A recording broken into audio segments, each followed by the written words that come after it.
நாட்டவர்க்கும் நிறைவா போற்றி. காவாய் கனகத்திரளே போற்றி. கைலை மலையானே போற்றி போற்றி. தந்தை தாயாவானும் சார்கலிங்காவானும் அந்தமிலாயுந்த நமக்காவானும் எந்த உயர் ஆனாகுவானும் சரணாகுவானும் அருட்கோணாகுவானும் குரு அருட்குருநாதர் சோமசுந்தரநாயகரது திருவடிகள் போற்றி போற்றி. அருட்குருநாதர் மறைமலையடிகள் மலரடிகள் போற்றி போற்றி. அருட்குருநாதர் அழகரடிகள் அடிவினைகள் போற்றி போற்றி. அருட்குருநாதர் ஆடலையா திருவடிகள் போற்றி போற்றி. காவாய் கனகத்திரளே போற்றி. கைலை மலையானே போற்றி போற்றி. தீபச் செல்விடா திருவான் திருவடிகள் போற்றி போற்றி. எல்லாம் அந்த இறைவனுடைய பெரு தன்மையினாலே நம்முடைய கவுந்தம்பாடி பகுதியில் தமிழ் சைவ ஞான திருமணம் என்று அமைப்பை உருவாக்கிய நிலையிலே இன்றைய தினம் முதலாக இங்கு நடைபெறுகின்ற பெரிய புராண தொடர் சிந்தனை வகுப்பில் வெளியேறும் கலந்து கொள்கிற ஒரு நல்ல வாய்ப்பை திருவருள் எனக்கு அமைத்துக் கொடுத்திருக்கிறது. அந்த வகையில் மெய்ப்பொருள் நாயனார் வரலாற்றை நம்முடைய வேலுசாமி அவர்கள் தொடர் சிந்தனை செய்து வருகிறார். இன்னும் 4 பாடல்கள் கொண்டிருக்கிறார்கள். எல்லாமே பொய்ப்பொருள்.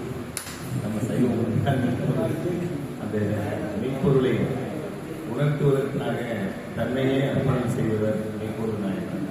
அவருடைய வரலாற்றை நாம் இதற்கு நிறைவு பகுதியாக இருக்கிற பாடல்களை கேட்டிருக்கிறோம்.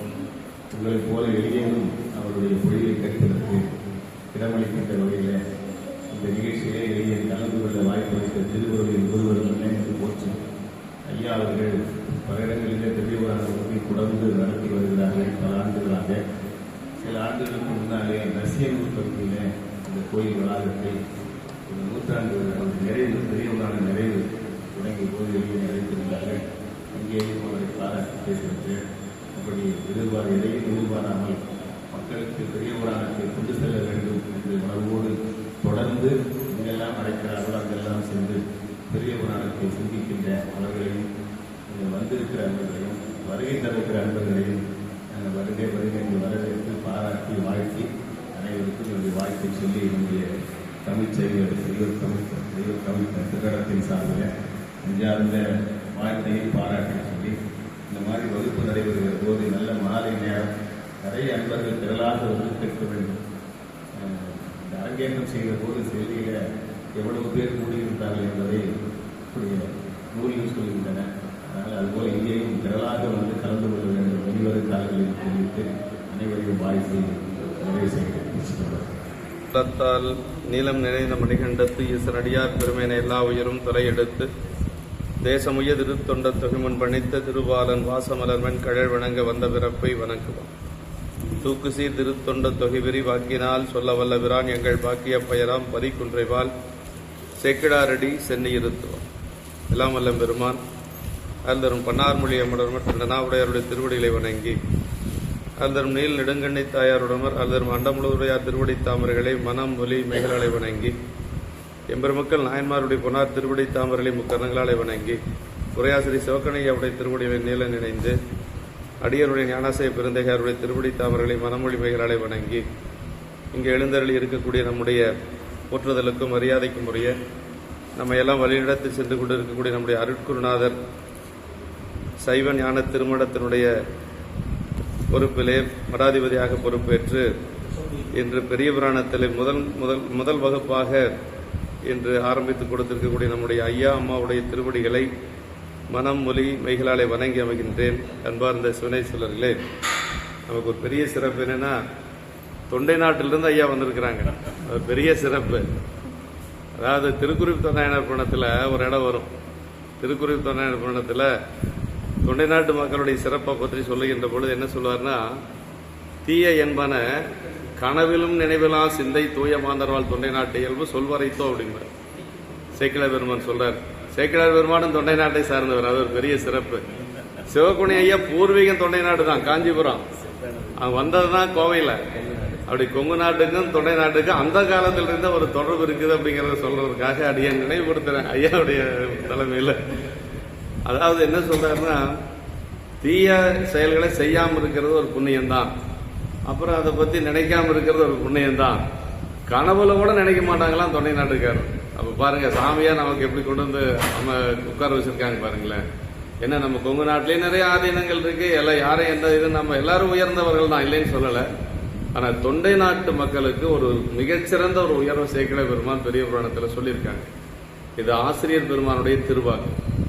ஆமா, சான்றோர் உடைத்து அப்படின்னு சொல்லி, சான்றோர்கள் நிறைந்தது தொண்டை நாடு அப்படின்னு சொல்லி சொல்லுவாங்க. அதே மாதிரி திருக்குறிப்பு தொண்டாயிரம் புராணத்தில் நம்ம பார்க்கலாம்.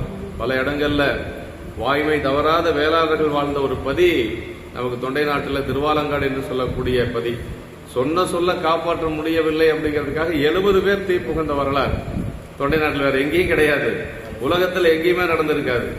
ஒரு வணிகனுக்கு கொடுத்த வாக்கு, அந்த வணிகன் அதை ஒன்று மட்டும் சொல்லிடலாம். தொண்டை நாட்டினுடைய சிறப்பு ஏன்னா ஐயா இருக்கிறனால அந்த தொண்டை நாட்டு சிறப்புலேருந்து நம்ம வரணும். 2 செய்தி இருக்கு, அருமையான செய்திகள் திருக்குறள் தொண்டை நாயனார் புராணத்துல. ஒரு வணிகன் வேறொரு பெண்ணோடு தொடர்பு வைத்து தன்னுடைய மனைவியை ரொம்ப அலக்கழைக்கிறான். அப்படி அவனுடைய கொடுமை தாங்காத அந்த பெண் இறந்தே போயிடுறான். அப்படி இறந்ததுக்கு பிறகு அந்த பெண் என்ன செய்யறான்னா,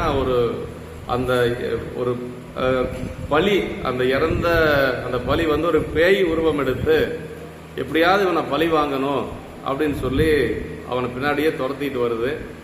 அவனும் தெரிஞ்சுக்கிறான், அந்த பெண் தான் பேயா நம்மளை துரத்துறா அப்படின்னு சொல்லி தெரிஞ்சுக்கிறான். போய் ஒரு மந்திரவாதிகிட்ட போறான். அந்த மந்திரவாதி என்ன செய்யறாருன்னு ஒரு வாழை கையில் கொடுக்கிறார், மந்திர வாள் ஒன்று. இந்த வாளும் கையில் இருக்கிற வரைக்கும் அந்த பேய் உன்னை ஒன்றும் செய்ய முடியாது. அந்த வாழை கீழே வச்சுட்டீங்கன்னா அந்த பேய் உன்னை எப்போ வேணாலும் அழிச்சிடும் அப்படின்னு சொல்லி சொல்லுகின்ற பொழுது அந்த வாழை வாங்கிட்டு அப்படியே அலைகின்ற பொழுது அந்த பேயும் அவனை தொடர்ந்து விடாம அப்படியே பின்தொடர்ந்தே போகுது.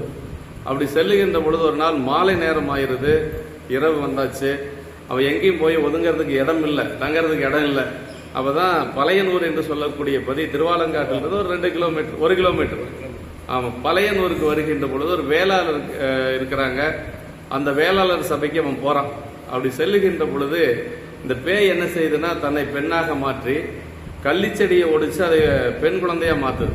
அப்படி அந்த பெண் குழந்தையாக, கள்ளிச்செடி பெண் குழந்தையாக அந்த பேய் ஒரு பெண்ணுருவத்தோடு அப்படி தாயும் மகளுமா 2 பேரும் போறாங்க.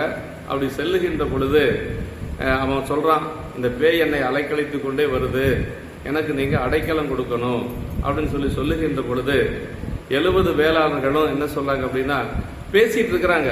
பேசிட்டு இருக்கிறதுக்கு இரவு நேரம் ஆயிருது, இரவு 8 மணி 9 மணிக்கு மேல ஆயிருது.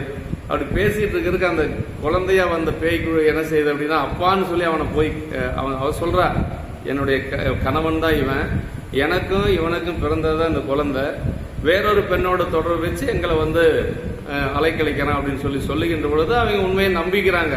நம்பினதுக்கு என்ன காரணம், அந்த பேசிட்டு இருக்கிறதுக்கு அந்த குழந்தை போய் அப்பான்னு சொல்லி அவனை கட்டி பிடிக்கும். அந்த பெண் அப்படின்னா யாருக்கும் மனசு இறங்கும். அவளும் அந்த கண்ணீர் வடிச்சு பேசுறதுனால உண்மைதான் அப்படின்னு சொல்லி நம்பிக்கிறாங்க. அதான் நீலி கண்ணீர்னு சொல்றாங்க இல்லைங்களா, அது இதுல வந்ததுதான் அந்த நீலி கண்ணீர் அப்படிங்கிறது. அந்த பேயுடைய கண்ணீர் தான் நீலி, அந்த பேய் பேர் நீலி பேய், நீலி, அதுல வந்ததுதான் இது. அப்படி பேசிட்டு இருக்கிற பொழுது அவங்க என்ன செய்யறாங்கன்னா, இல்ல இந்த பெண் சொல்றது உண்மைதான் அப்படின்னு சொல்லி ஒரு முடிவுக்கு வர்றாங்க. என்ன சொல்றாங்க அப்படின்னா, இன்னைக்கு ஒரு நாள் இரவு 3 பேரும் ஒரே இடத்துல தங்கிருங்க ஒரு வீட்டுல, நாளை காலையில தீர்ப்பு சொல்றோம். அந்த பெண் என்ன சொல்றான்னா, என்னை சேர்த்து வைக்க சொல்லி சொல்றான். அவன் என்ன சொல்றான்னா, இது பெண் இல்ல பேய் அப்படின்னு சொல்லி கதறான். அப்புறம் அப்படி 3 பேரும் ஒன்னா இருங்கன்னு சொன்னதுக்கு பிறகு அது என்ன சொல்றாங்க அப்படின்னா, அந்த பெண் என்ன சொல்றான்னா, அவன் கையில் இருக்கிற வாள் அதை நீங்க வாங்கி வைங்க, அது அந்த வாளால எங்கள் 2 பேர்த்தையும் வெட்டிட்டு அவன் போயிடுவான் அப்படின்னு சொல்லி சொன்ன உடனேயே, சரி நீ வாழை கொடுப்பா அப்படின்னு சொல்லி சொல்றாங்க. அவன் அழுகிறான், இந்த வாள் கையில் இல்லைன்னா அந்த பேய் என்னை அழிச்சிடும் அப்படின்னு சொல்லி சொல்றான். உன்னுடைய உயிருக்கு ஏதாவது ஆபத்துனா நாங்க 70 பேரும் எங்களுடைய உயிரை நாங்க கொடுக்கறோம் அப்படின்னு சொல்லி வாக்கு கொடுத்துட்றாங்க.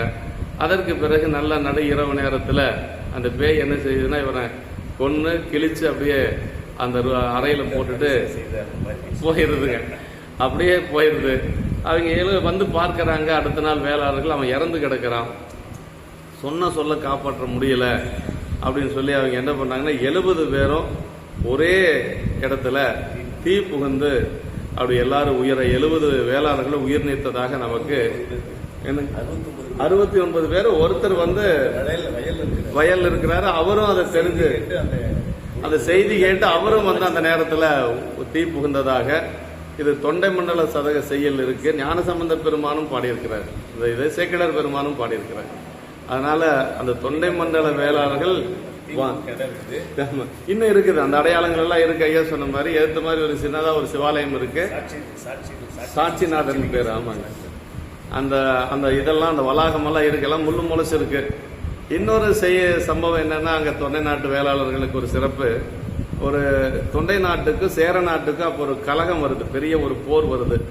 அப்படி வர்ற பொழுது அந்த போர்ல அங்கங்க எல்லாம் மக்கள் எல்லாம் சிதறி ஓடுகின்ற பொழுது சேரநாடு என்று சொல்லக்கூடிய கேரளாவில் இருக்கக்கூடிய ஒரு பெண் குழந்தை, சின்ன புள்ள, அது சின்ன வயசு குழந்தை, அது எங்க போறதுன்னு தெரியாம தொண்டை நாட்டுக்குள்ள வந்துடுது.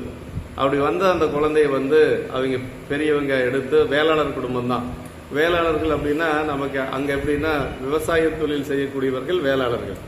பாத்தீங்கன்னா இந்த பிள்ளைமார் எல்லாமே வேளாளர் அப்படிங்கறதுல தான் வருங்க. முதலையார்லயே ஒரு பகுதி வேளாளர் அப்படின்னு வரும். இங்க நமக்கு கொங்கு வேளாளர் கவுண்டர்கள் அப்படிங்கிறது அந்த இதுல வருது. அந்த வேளாளர்கள் குடும்பத்துல அந்த குழந்தையை வளர்த்துறாங்க. அப்படி வளர்த்திட்டு இருக்கிற பொழுது அவங்க தேடி பார்க்கறாங்க, குழந்தையை கண்டுபிடிக்க முடியல, விட்டுறாங்க. அப்படி விட்டதுக்கு பிறகு தெரியுது அவங்களுக்கு, நம்ம குழந்தை இங்கதான் இருக்கு, தொண்டை நாட்டில் ஒரு வேளாளர் வீட்டில் இருக்கு அப்படின்னு சொல்லி அந்த குழந்தையை அழைச்சிட்டு போறதுக்காக வருகின்ற பொழுது அந்த வேளாளர் என்ன செஞ்சாங்களாம், இது பருவம் அடைந்த பெண், வீட்டை விட்டு வெளியில செல்லுகின்ற பொழுது நாங்க திருமண வரிசைகள் எல்லாம் கொடுத்து தான் அனுப்புவோம் என்று சொல்லி அந்த சீர்வரிசை எல்லாம் கொடுத்து அந்த பெண்ணை அனுப்பிச்சு வச்சாங்களாம். அதுவும் பெரிய புராணத்துல, திருக்குறள் புராணத்துல இருக்குதுங்க. ஆமா, அதாவது நல்ல நீரு கண்டு அடிச்சாருங்கிற 4வது பாட்டுல என்னமோ அந்த இது இருக்குதுங்க. இதெல்லாமே பெரிய புராணத்துல பதிவு செஞ்சிருக்கு. தொண்டை நாட்டு வேளாளர்களை பற்றி நிறைய செய்திகள் இருக்கு. அது மாதிரி ஐயா நமக்கு தொண்டை நாட்டிலிருந்து இங்க வந்திருக்கிறாங்க அப்படிங்கறதே ஒரு பெரிய சிறப்பு. சேக்கிழார் பெருமான் அவதரித்த ஒரு நாடு, வாரியார் சாமிகள் அவங்க எல்லாம் பெரியவங்க. எத்தனை பேர் நமக்கு தொண்டை நாட்டில் நாயன்மார்கள்ல நமக்கு நம்முடைய ஒரு திருநின்ற ஒரு பூசலார் நாயனார், காரி நாயனார், அப்புறம் கலிய நாயனார், வாயிலார் நாயனார், அப்புறம் இன்னொரு நாயனார் அவதரித்தது தொண்டை நாட்டில், அவர் வாழ்ந்தது சோழ நாட்டில், அவர் இந்த மூர்க்க நாயனார். இப்படி பல நாயன்மார்கள் அவதரித்த பதி. ஏன்னா அதிக நாயன்மார் அவதரித்தது சோழ நாட்டில் தான். கொங்கு நாட்டில் ஒரே ஒரு நாயன்மார் தான், எரிபத்த நாயனார் மட்டும்தான். ஆமா, கொங்கு நாடு செஞ்ச ஒரு பெரிய தவம், ஒரு நாயன்மார் தான் நமக்கு கிடைச்சிருக்கிறாங்க. ஐயா இங்க எழுந்தருள் செய்து நம்ம எல்லாம் ஆட்படுத்துவதற்காக. இன்னொன்று என்னன்னா, ஐயா எந்த இடத்துலயும் அன்னைக்கே சொல்லிட்டாங்க, நான் ஞான ஒளி அடிகள் எல்லாம் எப்பொழுதும் போலதான் இருப்பேன் அப்படின்னு சொல்லியிருக்கிறாங்க. நல்லா அவங்களுடைய எளிவந்த தன்மை, அம்மாவும் அதே மாதிரி நம்ம குடும்பத்தில் நம்ம தாயாரெல்லாம் எப்படி இருக்கிறாங்களோ அது மாதிரி தான். அதனால நம்ம இருந்தாலும் அந்த பீடத்துக்கு உண்டான ஒரு மரியாதை, அதற்கு உண்டான ஒரு இது நம்ம கொடுத்துதான் ஆகணும் அப்படிங்கிறது ஒரு கடமை. அவங்க எளிமையா இருக்கிறாங்கிறதுக்காக நாம ரொம்ப உரிமை எடுத்துக்கிறதும் அவ்வளவு சரியா இருக்காது என்று சொல்லி இந்த நேரத்தில் ஐயா அம்மாவை எல்லாம் வணங்கி நம்ம வகுப்பு மெய்ப்பொருள் நாயனாருடைய புராணத்துல கடைசி வந்தாலும் ஆரம்பத்திலிருந்து சும்மா ஒரு மேலோட்டமாக அப்படியே பார்த்துக்கலாம். மெய்ப்பொருள் நாயனார் திருவேடத்தையே மெய்ப்பொருளாக கருதி இறைவன் திருவடி பேர் அடைந்தவர். மெய்த்தவ வேடமே மெய்ப்பொருள் என்று தொழுது வென்றார் என்று சொல்லி, அதாவது சைவத்துல எப்படின்னா வழிபாட்டுல 2, ஒன்று இறைவன் வழிபாடு, இன்னொன்று அடியார் வழிபாடு. அடியார் வழிபாடு செஞ்சாவே இறைவன் திருவடி அடைய முடியும் அப்படிங்கறத எடுத்து காட்டக்கூடிய சரிதம் தான் இந்த சரிதம். அது என்னன்னா, வேடம் கைதோல வீடு எளிதாம் என்று சொல்லி நமக்கு அப்பர் சாமிகள் தேவாரத்திலே சொல்லியிருக்கிற அந்த வகையில வெல்லுமா மிக வல்ல மெய்ப்பொருளுக்கு அடியேன் என்று சொல்லி திருத்தொண்ட தொகை ஆசிரியர் சொல்லுகின்றார். ஈசருக்கு அன்பர் கருத்தறிந்து ஏவல் செய்வார் என்று சொல்லி நாயனார் நாயன்மார்கள் அடியார் பெருமக்கள் யாரு வந்தாலும் அவங்க கருத்தறிந்து ஏவல் செய்யக்கூடியவர் நம்முடைய மெய்ப்பொருள் நாயனார். அவர் அவதரித்தது திருக்கோவலூர் என்று சொல்லக்கூடிய திருவண்ணாமலை போற வழியில் இருக்கக்கூடிய திருக்கோவிலூர் வீரட்டம், திருக்கோவலூர் வீரட்டம் என்று சொல்லக்கூடிய அந்த பதில தான் அவதரித்தது. ஈசருக்கு அன்பர் கருத்தறிந்து ஏவல் செய்வார் என்று சொல்லியும், அடுத்த பாட்டுல என்ன சொல்றா, திரைசை நீர் சடையான அன்பர் வேடமே சிந்தை செய்வார் அப்படின்னு. எப்பொழுதும் திருவேடத்தையே மனதில் நினைந்து கொண்டிருக்கக்கூடியவர் நம்முடைய நாயனார் என்று சொல்லி, அப்புறம் என்ன சொல்றார் அப்படின்னா, தங்கள் நாயகனுக்கு அன்பர் தாளலால் சார்பொன்றில்லார் என்று சொல்லி, அவர் அரசனாக இருந்தாலும் கூட அடியாருடைய திருவடியவே அவருக்கு பற்றுக்கோடாக கொண்டு வாழ்ந்தார். தங்கள் நாயகனுக்கு அன்பர்த்தால் அல்லால், பெருமானுடைய அடியார்களுடைய திருவடி அல்லாது வேறொரு சார்பில்லாதவர் என்று சொல்லி நமக்கு போற்றுகின்றார். அதே மாதிரி அவர் எப்படி இருந்தார் அப்படின்னு சொன்னா, அவர் தேடிய செல்வம், அதுபோக அவங்க பெரியவங்க தேடி வச்ச செல்வம் எல்லாமே பெருமானுடைய அடியார்களுக்கானது என்று சொல்லி குறைவர கொடுத்தார் என்று சொல்லி சொல்றாருங்க. தேடிய மாடு நீடு செல்வமும் தில்லை மன்றுள் ஆடிய பெருமான் அன்பர்க்கு ஆவனாகும் என்று நாடிய மனத்தினோடு நாயன்மார் அணைந்த போது கூடிய மகிழ்ச்சி பொங்க குறைவர கொடுத்து வந்தார் என்று சொல்லி, அப்படி எந்த ஒரு பொருளா இருந்தாலும் சரிங்க, அது அடியார்களுக்கு உண்டானது என்று சொல்லி வாழ்ந்து வந்தவர் நம்முடைய நாயனார். அது நம்முடைய இயல்பகை நாயனார் குணத்தில் இதே மாதிரி வருங்க. யாதும் ஒன்றும் எம்பக்கம் உண்டாகில் அன்னது எம்பிரான் அடியவர் உடைமைன்னு வாழ்ந்தார் அவர். எந்த ஒரு பொருள் இருந்தாலும் சரிங்க, அது யாருக்கு உடைமை அப்படின்னா அடியார்களுக்கு சேர்ந்தது. சைவ சித்தாந்தம் என்ன சொல்லுது அப்படின்னா, உயிருள்ள பொருள்கள் அனைத்தும் பெருமானுடைய அடிமை, உயிரற்ற பொருள்கள் அனைத்தும் பெருமானுடைய உடைமை. ஆனா இவர் ஒரு கொள்கை எப்படி அப்படின்னா, இயல்பை நாயனாருடைய கொள்கை, எந்த ஒரு பொருள் என்னிடத்தில் இருந்தாலும் அது அடியார்களுக்கு உண்டானது. அப்படி கொள்கையோடு இருந்ததுனாலதான் வந்தவர் மனைவியை கேட்டாரு, கொடுத்தனன் அப்படின்னு சொல்லி சொன்னார். அதனால அவருடைய கொள்கை அது மாதிரி. இப்ப இந்த நாயனார் எப்படின்னா, எல்லாமே தேடிய நீடு தேடிய மாடுன்னா செல்வம், தேடிய மாடு நீடு செல்வமும் தில்லை மன்றுள் ஆடிய பெருமான் அன்பர்க்கு ஆவனாகும் என்று நாடிய மனத்தினோடு நாயன்மார் அணைந்த போது கூடிய மகிழ்ச்சி பொங்க குறைவர கொடுத்து. ரொம்ப கொடுக்கறதுல கூட எப்படி கொடுக்கணும்னா மகிழ்ச்சியோட கொடுக்கணும் அப்படின்னு சொல்லி சொல்றாரு. கொடுத்துட்டோமே அப்படின்னு வருத்தம் இல்லாது அந்த மகிழ்ச்சியோடு செய்வது, அது மாதிரி நாயனார் இருந்தார் என்று சொல்லி சொல்றாருங்க. அதாவது திருநீலகண்ட நாயனாருடைய புராணத்துல வருங்க, அவரை பத்தி சொல்லுகின்ற பொழுது சைவமை திருவின் சார்பே பொருளென சார்ந்தார் அப்படின்னு சொல்லி சொல்லுவாருங்க. இந்த சைவமை திரு அப்படின்னா என்னன்னா, என்றைக்கு அழியாத பொருள் 4 சைவத்துல. ஒன்று திருநீரு, இன்னொன்று உருத்தராக்கம், இன்னொன்று சடை, இன்னொன்று அஞ்செழுத்துங்க. அதுதான் இந்த அந்த மெய்ப்பொருள் அப்படிங்கிறது. அதுதான் இந்த சைவத்துல மெய்ப்பொருள் அப்படின்னா என்றைக்கு அழியாத பொருள், இறைவன் மெய்ப்பொருள். ஆனா சைவமை திருவின் சார்பே பொருளென சாரும் நீரார்னு அந்த சரியத்துல வரும், திருநீலகண்ட நாயனார் சரியத்தில். அப்ப அந்த மெய்ப்பொருள்னா என்ன அப்படின்னா, சைவ மெய்த்திருன்னா என்னன்னா இதான் திருநீரு, அஞ்செழுத்து, அதே மாதிரி கண்டிகை, சடை, அஞ்செழுத்து, இதுதான் என்று சொல்லி அந்த வகையில நம்முடைய நாயனார் அடியார்களுக்கு தொண்டு செய்து வந்திருக்கிறார், பெருமானுக்கும் தொண்டு செய்திருக்கிறார் அப்படிங்கிறது நமக்கு தெரியும். அதாவது 2 தொண்டு. இவர் அரசரா இருக்கிறதுனால ஆலயங்களுக்கும் நிபந்தங்கள் செய்திருக்கிறார், அதே மாதிரி அடியார்களுக்கும் தொண்டு செய்து வந்திருக்கிறார் என்று சொல்லி நாடிய மனத்தினோடு என்று சொல்லி ரொம்ப முக்கியமான ஒரு இடங்க. நாயன்மார் அப்படிங்கிறது நாயன்மார் அப்படிங்கிறது நாயன்மார்னா தலைவர்கள் அர்த்தங்க. சிவபெருமானுக்கு நாயன்மார்னு ஒரு பெயர் உண்டு, நாயனார் அப்படின்னு சொல்லி ஒரு பெயர் உண்டு. எதுல வருது அப்படின்னா கண்ணப்ப நாயனாருடைய புராணத்துல வருங்க. இளைத்தனர் நாயனார் என்று ஈண்டச் சென்று எய்தி வெற்பின் அப்படின்னு சொல்லி ஒரு பாடல்ல வரும். அப்படின்னா நாயனார்னா நமக்கு வழிகாட்டிகள், நம்முடைய தலைவர்கள் அப்படின்னு சொல்லி அர்த்தம். அவங்க நாயகன் இருக்கு. ஆமாங்க, நாயனார் அப்படி இறைவனும் அதே நாயகன் தாங்க. அதனால நாயன்மார் அணைந்த போது என்று சொல்லி சொல்றாரு. இளைத்தனர் நாயனார் என்று சொல்லி கண்ணப்ப நாயனுடைய குணத்துல வரும்.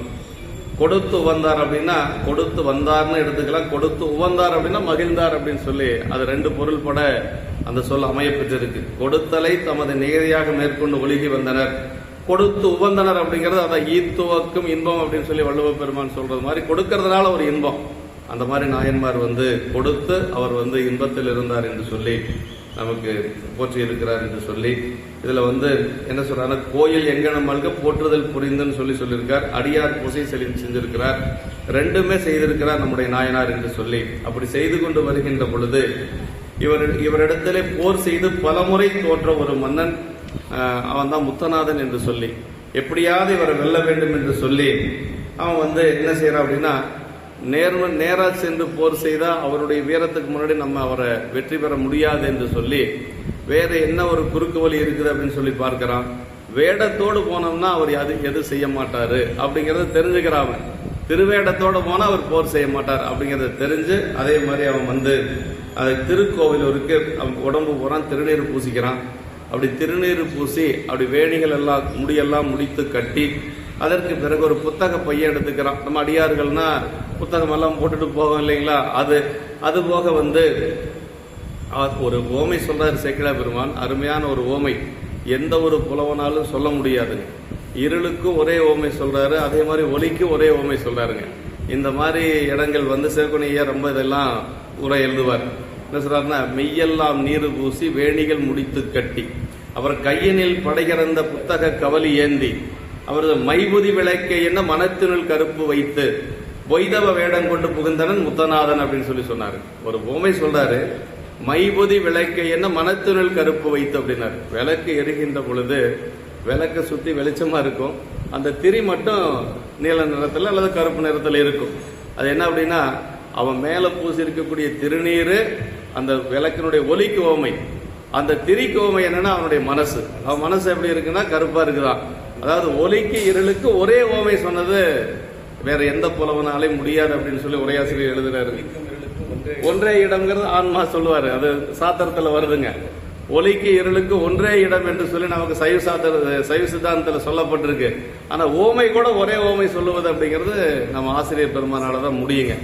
அதனால இந்த இடத்துல வந்து அதான் ஒலிக்கு ஓமை என்னன்னா அந்த வேடத்தை சொல்றார், அந்த இருளுக்கு ஓமை என்ன அப்படிங்கிறது அவன் மனச சொல்றார். அதான் மைபுதி விளக்கை என்ன மனத்தினுள் கருப்பு வைத்து பொய்த்தவ வேடம் கொண்டு புகுந்தனன் முத்தநாதன் என்று சொல்லி அந்த இடத்துல வந்து அப்படி அவரை வர்றான். அப்படி வருகின்ற பொழுது அவர் என்னென்னவெல்லாம் எடுத்துட்டு வரான் பாருங்களேன்.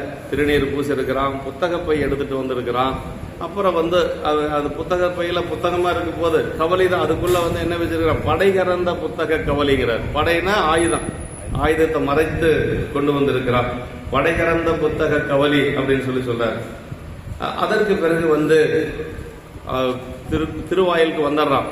அரசனுடைய திருவாயில் எவ்வளவு பாதுகாப்பா இருக்கும், ஆனா அந்த வேடத்தை பார்த்த உடனே கதவு தானே திறக்குது. அப்படின்னா அந்த அளவுக்கு பக்குவமா இருக்கிறாங்க வேலை செய்யறவங்க எல்லாம். ஏன்னா இவர் அரசர் சிவனடியாரா இருக்கிறதுனால அப்படி நிறைய அடியார்கள் எல்லாம் வந்து வந்து வந்து வந்து பழக்கம், அப்படியே கதவு தானே திறக்குது. இவனை பார்த்த உடனேயே ஒரு உண்மையான சிவனடியார் தான். அது இரவு நேரத்துல, அது ரொம்ப முக்கியம். இரவு நேரத்துல அந்த முக்கியமான கதவு திருமணி வாயில் எல்லாம் திறந்து உள்ள போறான். அப்படி உள்ள செல்லுகின்ற பொழுது கடைசியா தத்தன் என்று சொல்லக்கூடிய அந்த காவலாளன் கடைசியில் இருக்கிறான். அவனை கடந்தா அடுத்தது வந்து எங்க போகணும்னா அந்த புறத்துக்கு தான் போகணும். இறைவன் இறைவன் 2 பேரும் மட்டும்தான் இருக்கிறாங்க அங்க.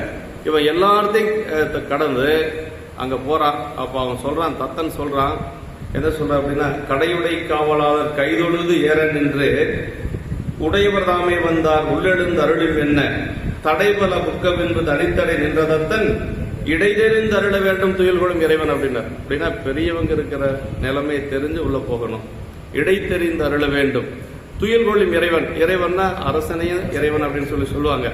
அரசர் உறங்கி கொண்டு இருக்கிறார், அதனால நீங்க இந்த நேரத்தில் வந்ததே தவறு, உள்ள போகக்கூடாது அப்படின்னு சொல்லி அவன் தத்தன் வந்து ரொம்ப மரியாதையா சொல்றான். கடையுடை காவலன் என்று சொல்லி சொல்றார். அதை அப்படி விலகி நின்று எல்லாத்தையும் கடந்து போனாலும் அவன் வந்து அப்படி தடுக்கின்ற பொழுது உள்ள போய் போனோம்னா கதவை திறந்துடுறான். தேவி இருக்கிறாங்க, அரசமா தேவி உள்ள இருக்கிறாங்க. அதையும் பார்த்துட்டு மீண்டும் அவன் வந்து உள்ள போறதுக்கு முயற்சி செய்யறான். அதாவது புறவலன் துயிலமாடே, அரசன் வந்து துயில் கொண்டிருக்கிறார், அம்மா வந்து பக்கத்தில் அமர்ந்து கொண்டு இருக்கிறாங்க. அப்படின்னா அரசர் அவரு தூக்கம் வர வரைக்கும் அம்மா வந்து பக்கத்துல இருப்பாங்க. அப்படி அமர்ந்து கொண்டு இருக்கிறார். மண்டலம் குழல்வன் சாயல் மாதேவி இருப்ப கண்டான் அப்படின்னு. அப்படி அம்மா இருக்கிறத பார்த்துட்டு அதற்கு பிறகு வந்து உள்ள போயிட்டான். உள்ள திறந்த உடனேயே அவர் வந்து விழிச்சிடுறாரு. விழிச்சிட்டு எப்படி வந்தாருன்னு சொல்றாரு. கண்டு செந்தனையும் போது கதுமென இழைந்து தேவி வண்டலர் மாலையான எழுப்பிட உணர்ந்து மன்னன். அப்படியே உள்ள போனோம்னா அம்மா வந்து எந்திரிச்சுக்கிறாங்க. எந்திரிச்சு அரசரை எழுப்புகின்ற பொழுது அது உணர்ந்து அப்படி உடனே வந்தது சிவனடியார்னு தெரிஞ்ச உடனேயே அவர் எழுந்திரிச்சிட்டு வணங்கலையா, அவருடைய கையை முதல்ல கூப்பி கொண்டு அதற்கு பிறகு எழுந்தாராம். சேக்கிழார் பெருமான் இந்த இடத்த சொல்ல, அண்டர் நாயகனார் தொண்டராம் என்று என குவித்த செங்கை கொண்டு எழுந்து எதிரே சென்று கொள்கையின் வணங்கி நின்று அப்படின்னார். எந்த நேரங்கிறதெல்லாம் இல்லை, அடியார் வந்தாச்சு அப்படின்னா அது வந்து முதல்ல எழுந்திரிச்சிட்டு தான் வணங்க முடியும் யாரா இருந்தாலும். ஆனா மெய்ப்பொருள் நாயனார் குவித்த செங்கை கொண்டு எழுந்து அப்படின்னார். முதல்ல கை மேல போயிடுச்சு, வந்தது அடியார் தெரிஞ்சோன்ன அதற்கு பிறகு எழுந்தாராம். 2 கையும் மேல தூக்கிட்டு எந்திரிச்சு பாருங்க, எந்திரிக்க முடியாது. ஆனா அவர் எந்திரிச்சிருக்கிறார். அடியார் மேல இருந்த ஒரு அன்பின் காரணமாக அப்படி செய்திருக்கிறார். அதற்கு பிறகு எதிரே சென்று கொள்கையை வணங்கி நிற்கிறார். வணங்கி நின்று அவர் என்ன சொல்றார் அப்படின்னா, இந்த நேரத்தில் வந்துட்டாருன்னா அவர் நினைக்கல. அரசன் மீண்டும் சொல்றார், மங்களம் பெருக மற்றியல் வாழ்வு வந்து அணைந்தது என்ன. அந்த மங்களம் பெருக, அவர் உயிரே போக போகுது, ஆனா மங்களம் பெருகன்னு ஏன் சொல்றாருன்னா, அடுத்தது எங்க போக போறார்? பெருமானுடைய திருவடிக்கு போக போறார். அதனால மங்களம் பெருக மற்றியன் வாழ்வு வந்து அணைந்தது என்ன, இங்கெழுந்து அருள பெற்றது எங்களோ. இந்த நேரத்தில் சாமிங்க நீங்க எழுந்தல் செஞ்சிருக்கிறீங்க, என்ன காரணம் அப்படின்னு சொல்லி அப்படி கேட்கின்ற பொழுது அதுக்கு அவன் சொல்றான், நம்மளுடைய நாயகர்னு சொல்ல, உங்கள் நாயகர் அப்படிங்கிறான். அதுல கூட அதுலயே தெரிஞ்சிருது. அப்ப எனக்கு சிவபெருமானுக்கும் எந்த ஒரு தொடர்பு இல்லைங்கிறத அவனை அறியாம அவன் வாயில வருது. உங்கள் நாயகனார் முன்னர் உரைத்த ஆகம நூல் மண்மேல் எங்கும் இல்லாததொன்று கொடு வந்தேன் இயம்ப என்றான் என்று சொல்லி, உங்களுடைய சிவபெருமான் இயம்பிய ஆகமத்தை எங்கே கிடைக்காத ஒண்ணு நான் கொண்டு வந்திருக்கிறேன் உனக்கு சொல்றதுக்காக அப்படின்னு சொல்லி அவன் சொல்றான். அதே ஒரு அடியாரா இருந்தா என்ன சொல்லியிருப்பான், நம்ம சிவபெருமான் மொழிந்த ஆகமம் அதை கொண்டு வந்திருக்கிற, நான் உனக்கு சொல்ல போறேன் அப்படின்னு சொல்லி, அது கூட அவனுடைய வாக்கிலிருந்து வேற மாதிரியே வருது. உங்கள் நாயகனார் முன்னம் உரைத்த ஆகம நூல் மண்மேல் எங்கும் இல்லாதது ஒன்று கொடுவந்தேன் இயம்ப என்றான் என்று சொல்லி சொல்லாருங்க.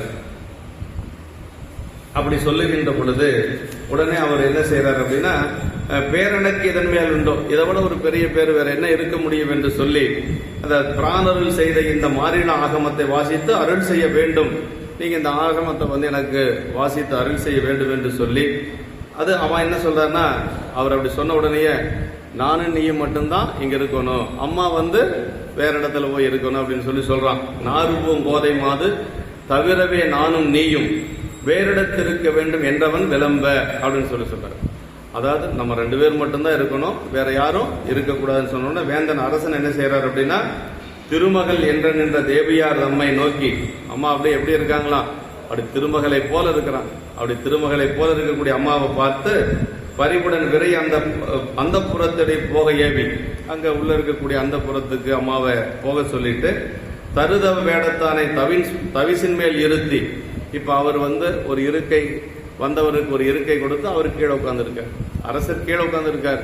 வந்த ஆகமம் சொல்றேன்னு சொல்லி வந்த அடியார் ஒரு இருக்கை கொடுத்து அந்த இருக்கையில் அமர்ந்திருந்து இருளத்திருந்து போட்டு இனியர்கள் செய்யும் என்றார். அவர் கீழே உட்கார்ந்துருக்காராம். அது கீழே அவர் வந்து ஏதோ ஆசனமா பலகையெல்லாம் கூட போட்டு உட்கார்ல, இருநிலத்து அப்படி நிலத்துல தான் உட்கார்ந்துருக்கார். வெறும் நிலத்துல தான் உட்கார்ந்துருக்கார். இருநிலத்து இருந்து போட்டு இனி அருள் செய்யும் என்றார். சரி சாமி, நீங்க உன்னை அருள் செய்யுங்க, நான் ஆகம நூல் கொண்டு வந்திருக்கிறேன்னு சொல்றீங்க, அதை பத்தி நீங்க சொல்லுங்க என்று சொல்லி இதுல இந்த இடத்துல சொல்றாருங்க. அதாவது மாறில் ஆகமம் என்று சொல்லி சொல்றாரு, எதிரும் இணையும் இல்லாத ஆகமம் என்று சொல்லி. நமக்கு தமிழ்ல வந்து எப்படின்னா திருமுறைகள் தான் நமக்கு வேத ஆகமம் அப்படிங்கிற ஐயாவுக்கெல்லாம் தெரியும். ஞானசம்பந்த பெருமான் தன்னுடைய திருவாக்கில் சொல்லியிருக்காரு. அதாவது சேக்கிழார் பெருமான் ஞானசம்பந்த பெருமானுடைய தேவார் அத்தனையுமே தமிழ் வேதம் அப்படிங்கிறார். எங்க சொல்றாரு அப்படின்னா, அந்த திருக்குறுக்கையில சொல்றாருங்க, திருக்குறுக்கை பதிமண்ணி திரு வீரட்டானம் அமர்ந்து பொறுப்பு வில்லாளரை ஏற்றி போந்து அன்னியூர் சென்று போற்றி பருக்கை வரை உரித்தார்தம் பந்தனை நல்லூர் பணிந்து விருப்புடன் பாடல் இசைத்தார் வேதம் தமிழால் விரித்தார் அப்படின்னார். இன்னொரு இடத்துல சொல்றார், தமிழ் வேடம் பாடினார் தாளம் பெற்றார் என்று சொல்லி திரு கோலக்காவல சொல்றார். அதனால இப்ப தமிழ் வேதம் அப்படிங்கிறது சேக்கிழார் பெருமானுடைய திருவாக்கில் வந்திருக்கிறது. அதே மாதிரி ஆகமத்தை சொல்றார் சேக்கிழார் பெருமானை. நம்முடைய திருமூல தேவநாயனாருடைய வரலாற்றை சொல்லிக் கொண்டு வருகின்ற பொழுது ஆகமத்தை அங்க சொல்றாருங்க. தன்னிலவார் சடையாராம் தந்த ஆகம பொருளை மண்ணின் மிசை திருமூலர் வாக்கில் தமிழ் வகுப்ப கண்ணிறைந்த திருவருள் அவ்வுடலை கரப்பிக்க எண்ணிறைந்த உணர்வுடன் ஈசன் அருள் என உணர்ந்தார் என்று சொல்லி, அதாவது சிவபெருமான் கொடுத்த ஆகமத்தை தமிழ்ல நமக்கு கொடுத்தது திருமந்திரம் என்று சொல்லி நாயனாருடைய மூல நாயனாருடைய வரலாற்றில் சொல்றார். தன்னிலவார் சடையார்தம் தந்த ஆகம பொருளை என்று சொல்லி சொல்றார். அப்ப நமக்கு இந்த இடத்துல ஆகமம் வேதம் எல்லாமே நமக்கு திருமுறைகள் தான் அப்படிங்கிறது நம்ம தெளிவா இருக்கணும். அவன் இறைவன் சொன்னது ஆகமம் தான் இல்லைன்னு சொல்லி எய்திய என்ன சொல்றாருன்னா, எய்திய சீர் ஆகமத்தில் இயம்பிய ஆகமம் அப்படின்னு சொல்லி நமக்கு கண்ணப்ப நாயனுடைய புராணத்திலே வந்திருக்கு. ஆனா அது நமக்கு எங்க இருக்குது அப்படின்னா தமிழ்ல இருக்கு. ரெண்டும் ஒரே கருத்து இருக்கு. ஆகமத்தினுடைய கருத்து என்னங்கிறத சேக்கிழார் பெருமான் கண்ணப்ப நாயனர் புராணத்தில் சொல்றாருங்க. எய்திய சீர் ஆகமத்தில் இயம்பிய பூசனைக்கேற்ப கொய்த மலரும் புனலும் கொண்டணைந்தார் மைதலையும் கண்டத்து மலைவருந்தை வழிபாடு செய்து வரும் தவமுடைய முனிவர் சிவகோசரியார் அப்படிங்கிறாருங்க. அங்க என்ன சொல்ற, பூ நீரும் தான் சொல்றாருங்க. திருமந்திரம் அதே சொல்லுதுங்க, புண்ணியம் செய்வாருக்கு பூவுண்டு நீர் உண்டு அப்படின்னு சொல்லுதுங்க. அப்ப வடமொழி வேதமும் நமக்கு ஆகமம் என்ன சொல்லுது, அதே தமிழ் வேதம் ஆகமும் அதே தான் சொல்லப்பட்டிருக்கு. இப்ப ஆகமம் அப்படிங்கிறது இந்த இடத்துல வந்து ரெண்டு பேரும் தனியா இருக்கணும் அப்படின்னு சொல்லி அவன் சொல்லுகின்ற பொழுது, அதே மாதிரி அம்மாவை வந்து உள்ள போய் இருக்க சொல்லி ஒரு தவிசு, அதாவது ஒரு ஆசனம் கொடுத்து அதற்கு கீழே அவர் அமர்ந்திருக்கிறார். அப்படி இருக்கின்ற பொழுது இப்பதான் அவன் என்ன செய்யறான், அவன் என்ன மனசுல நினைச்சிட்டு வந்தானோ அதை செஞ்சிடறான். எப்பொழுதுமே ஆசிரியர் பெருமானுக்கு ஒரு சிறப்பு என்னன்னா, இந்த நூலுக்குங்க ஒரு மங்கள நூல் அப்படின்னு பேருங்க. எந்த ஒரு தீய சொல்லையும் அவர் வந்து சேக்கிழார் பெருமான் தன்னுடைய திருவாக்கால சொல்ல மாட்டார். அதுவும் அடியார்களுக்கு வரக்கூடிய துன்பங்களை எப்பொழுதும் சொல்லவே மாட்டாருங்க. அந்த பாட்டு தான் இந்த பாட்டு. கைத்தல திறந்த வஞ்ச கவலிகை மடிமேல் வைத்து புத்தகம் அவிழ்பான் போன்று புரிந்தவர் வணங்கும் போதில் பத்திரம் வாங்கித்தான் முன் நினைந்த பரிசே செய்ய மெய்த்தவ வேடமே மெய்ப்பொருள் என தொழுது வென்றார் அப்படின்னாரு. நினைத்த பரிசே செய்ய, அவன் என்ன நினைச்சிட்டு வந்தானோ அதை முடிச்சுட்டான் அப்படின்னு சொல்றாரு. இந்த இடம் அருமையான ஒரு இடங்க. அவன் நினைச்சிட்டு வந்தது என்ன, இவரை எப்படியாவது தீர்க்கணும்னு நினைச்சான், அதை வந்து செஞ்சுட்டான் அப்படின்னு சொல்லி கத்தி எடுத்து குத்திட்டான் அப்படின்னு எல்லாம் சொல்லல. இந்த இடத்துல நினைத்த பரிசை முடித்தனன் என்று சொல்லி நினைத்த பரிசை செய்ய, அப்படி செஞ்ச உடனேயே ரத்த வெள்ளத்தில் இருக்கக்கூடிய நாயனர் என்ன செஞ்சாருன்னா, மெய்த்தவ வேடமே மெய்ப்பொருள் என்று தொழுது வென்றார் அப்படின்னு. அப்போ கூட தன்னை குத்தியதுக்கு பிறகு கூட அவர் வேடத்தை வணங்கியிருக்கிறார் அப்படிங்கறத பெரிய சிறப்புங்க. இதே மாதிரிதான் ஏனாதிநாத நாயனாருடைய புராணத்துல அவனும் அதே மாதிரி தாங்க. அந்த இடத்துல என்ன சொல்வார் அப்படின்னா, ஏனாதிநாத நாயனார் இதே மாதிரி பல முறை போரிலே தோற்று போனவன். அவன் என்ன செய்யறான்னா, வேடம் அணிந்து கொண்டு போனா அவர் வென்றலான்னு சொல்லி அப்படியே இதே மாதிரிதான் திருநீரெல்லாம் பூசிக்கொண்டு அப்படியே போறான். அப்படி போய் கேடயத்துல மறைத்து கொண்டு போறான். அந்த நேரத்துல போர் செய்கின்ற பொழுது கேடயத்தை விளக்குறான். அப்ப அவர் சொல்றாரு, கெட்டேன் அப்படின்னாரு, முன்பு இவர் மீது காணாத வெண்ணீற்றின் பொலிவு மேற்கண்டேன், வேறு இனி என் அவருக்கு நான் அடிமை என்று சொல்லி அந்த இடத்துல ரொம்ப அருமையான ஒரு சொல் வரும். அவருக்கு நான் அடிமை என்று சொல்லி கெட்டேன் அப்படின்னா, இப்படி திருநீர் பூசுறவங்களுக்கு நான் வந்து அவரை வெல்லணும்னு சொல்லி நினைச்சதே முதல்ல தவறு என்று சொல்லி அந்த இடத்துல அவர் சொல்வாருங்க. அப்ப வந்து அவன் என்ன செய்யறாருன்னா, அந்த நேரம் பார்த்து அவன் வந்து ஏனாதி நாயனார் இதே மாதிரி செய்யறான். அப்ப அங்க எப்படி சொல்றாரு அப்படின்னா, அந்நின்ற தொண்டர் திருவுள்ள மாறறிவார் முன்னின்ற பாதகனும் தன்கருத்தை முற்றுவித்தான் அப்படின்னு சொல்லி சொல்றாரு. முன்னின்ற பாதகனும் தன்கருத்தை முற்றுவித்தான், அதோட முடிச்சுக்கிறாரு. அங்கேயே அதே மாதிரிதான் எடுத்தான் குத்துனா அப்படிங்கறதெல்லாம் எந்த இடத்துலயும் சொல்லல. இது மாதிரி இந்த இடத்துல வந்து அப்ப உயிர் போகின்ற பொழுது கூட ரெண்டு பெருமக்களுமே வேடத்தை வணங்கி இருக்கிறாங்க அப்படிங்கிறது தான் பெரிய சிறப்புங்க. அப்ப நமக்கு வேடம் தான் முக்கியமே வழியா, அந்த வேடம் அணிந்தவர் யார் அப்படிங்கறத நம்ம சிந்திக்கணுங்கிற அவசியமே இல்லைங்க. இதே மாதிரி நமக்கு திருவேடம் தான் நமக்கு முக்கியம். இது நரசிங்கமுனைய நாயனார் குணத்தில் அப்படிதான் வருதுங்க. சீலம் இளரே எனினும் திருநீறு சேர்ந்தாரை ஞானம் இகழ்வார் அருணரகம் நன்னாமல் எண்ணுவார் பாலனைந்தார் நமக்களித்த படியரட்டி பொன் கொடுத்து மேலவரை தொழுதினைய மொழி விளம்பி விடை கொடுத்தார் அப்படின்னாரு. அவர் மாசம் திருவாதிரை என்று ஒவ்வொரு அடியார்களை வீட்டுக்கு அழைத்து பாத பூஜை செய்து பொன்னும் பொருளும் கொடுப்பார் நரசிங்கமுனைய நாயனார். நம்ம நம்பிகளை வந்து வளர்ப்பு மகனாக எடுத்து வளர்த்தவர். அப்படி இருக்கிற பொழுது ஒரு நாயனார் ஒரு நாளைக்கு வீட்டுக்கு வரார். அந்த நாயனார் கொஞ்சம் வெளியில எல்லாம் கொஞ்சம் தவறான பழக்க வழக்கங்கள்லாம் இருக்கக்கூடியவர், கொஞ்சம் ஒழுக்கம் இல்லாதவர். அப்படி அவர் வந்து நிற்கின்ற பொழுது அடியாரெல்லாம் யாரும் அவரை பார்த்து ஒன்னும் ஒரு குறையா சொல்லலையாம். உலகத்தாரெல்லாம் இருக்கிறாங்க, அந்த வேடிக்கை பார்க்க வந்தவங்கெல்லாம் அவங்கெல்லாம் பேசுறாங்களாம், இவன் ஒரு அடியாரு, இவனுக்கெல்லாம் பாத பூஜை செய்யணுமான்னு பேசுறாங்க. அது அவருக்கு காது கேட்டுருச்சு. காது கேட்கிற மாதிரியே பேசுறாங்க. காது கேட்டோம்னா மனசு ரொம்ப அவர் வருத்தப்பட்டு நிக்கிறார். அப்படி ஒரு அடியார் மனசு வருத்தப்படுறதுக்கு யாரு காரணமோ அவங்க நரகத்துக்கு போயிடுவாங்களாம். அப்படி நரகம் போகாம காப்பது அரசனுடைய கடமை. அதனால அவர் என்ன செஞ்சாராம், அரசர் பார்த்துட்டே இருக்கிறார். அவர்கிட்ட போய் பணிவா அவர் திருவடியை வணங்கி எல்லாத்துக்கும் 100 பொற்காசு கொடுத்தா அவருக்கு 200 பொற்காசு கொடுத்தாரு. கொடுத்து அவர் மகிழ்வித்தார் என்று சொல்லி சேக்கிழார் பெருமான் நாங்கள் சொல்வாருங்க. அதான் சொல்றார், சீலம் இளரே எனினும் திருநேறு சேர்ந்தார். சீலம்னா ஒழுக்கம், திருநீறு சேர்ந்தாரை ஞாலம் இகழ்வார் அருநரகம் நன்னாமல் என்னவர். ஞாலம்னா உலகத்தார்னு அர்த்தங்க. அவங்க நரகம் போகாம காப்பது அரசனுடைய கடமை. அதை சொல், பாலடைந்தார் நமக்களித்த படியிரட்டி பொன் கொடுத்து, எல்லாத்துக்கும் கொடுத்ததை விட 2 மடங்கு பொருள் கொடுத்தாராம். அப்படி கொடுத்து அவரை தொழுது அவரை அனுப்பினார் என்று சொல்லி சேக்கிழார் பெருமான் போற்றுகிறார். குலச்சிறை நாயனார் குணத்திலே இதே மாதிரி தான் வருதுங்க.